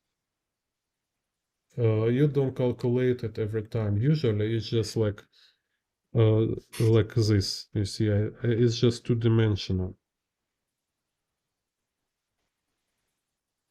like Hmm. three ellipses. And I already draw this ellipse. You see, this ellipse, he in this way, I already drew it considering that central ellipse is longer, so it's like a motorcycle wheel with a bump in the middle. So to draw this kind of wheels, you just need to spend some time drawing these motorcycle wheels as a symbol. With the proper structure. Yeah, just like because you anyway you need to practice to draw it just to feel how to draw it. Mm-hmm. Because no matter like how much you practice it in perspective, eventually you need to have this like dexterity, I think it calls something, right? So when you just can like quickly drop these ellipses in this kind of relationship, and then you can like draw middle line, you see. Yes. And like most I'm sure it's like a very big part of your trouble with the wheels when you draw them in perspective, it's relies like because you didn't know these principles and this like elliptical kind of key elements, right? Yep. And uh you just don't draw them many times. I was just like literally like I show you, I was just drawing this many times just to get accustomed to this movement. So have like this ellipse, and then I can draw like this smaller ellipse don't touch far side like this. You see, like here is a line, here is not touching. It's just like a variance. You see, Yep. yeah. So kind of this. Yeah, Very good. Very good. yeah. Practice and perspective with Roman armor. Let's call armor. Yeah. Okay. Cool. So yeah. So I hope yeah it should be like give you some uh kind of improvement. Oh yeah. It's helped me tremendously. You'll see it when I finish those pages Mm, and draw more motorcycles. cool. Yeah, also like send me like in a Discord just when you will draw this like a fish eye or whatever. Like I can always give like feedback, like maybe like draw over and stuff like this. Yeah, that'd be great. Mm, I'll definitely do that. так. So maybe kind of this. Like, do you have in mind something to talk about or? I think I might go now because it's midnight. Yeah, yeah, yeah. How long do you usually stream for? Like 2 hours, 3 hour. Oh damn, But we went 4 hours. no, Nice. sometimes do 5 hour, but no, not often. Yeah. Yeah, I gotta take my old ass to bed and Yeah, let yeah, the yeah. and let the information absorb into my brain. Hmm. I Yeah. appreciate it So though, man. That's great. yeah, sure. Yeah, I really like your project, like, and want to support to like now we are competing also with AI, so we need to do really cool stuff. Yep, that's what I'm trying to do, man. You're doing it too, so I don't think you have to worry about AI. I think you're good. Okay. I'm not worried about AI. I'm always gonna draw. I'm always gonna create, and AI is not gonna stop me. Mm. Yeah. So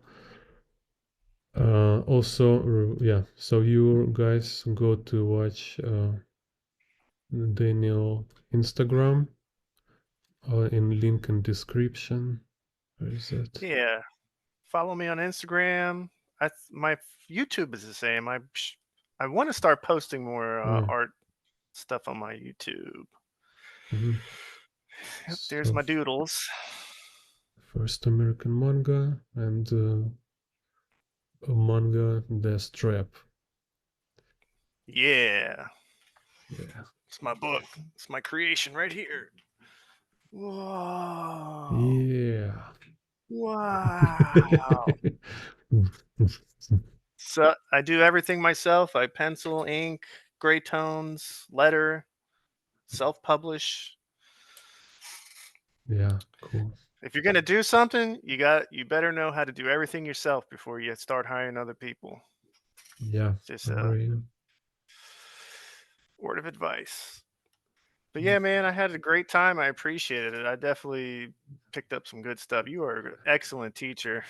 Oh, I feel cool. bad. Thank you. I feel bad just letting you teach me without compensating you. It's okay. Yeah, yeah. Like build, like I say, yeah, like sharing for community. Like I like to try this format, like we're talking and like I teaching actual people instead of like talking to screen. You know, it's like Yeah, just sit talking with the screen. Oh, cool. yeah, it's Thank a you good for idea. the. Yeah, so yeah, see you. Like I put this as Oh my awesome god, music, epic music. hold on, I gotta.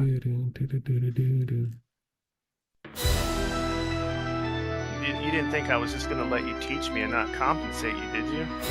Oh, cool. Thank you. Oh, oh no. Wow. Thank you. I would give you more if I could, man. Sure. Thank you very much. Bye, dude.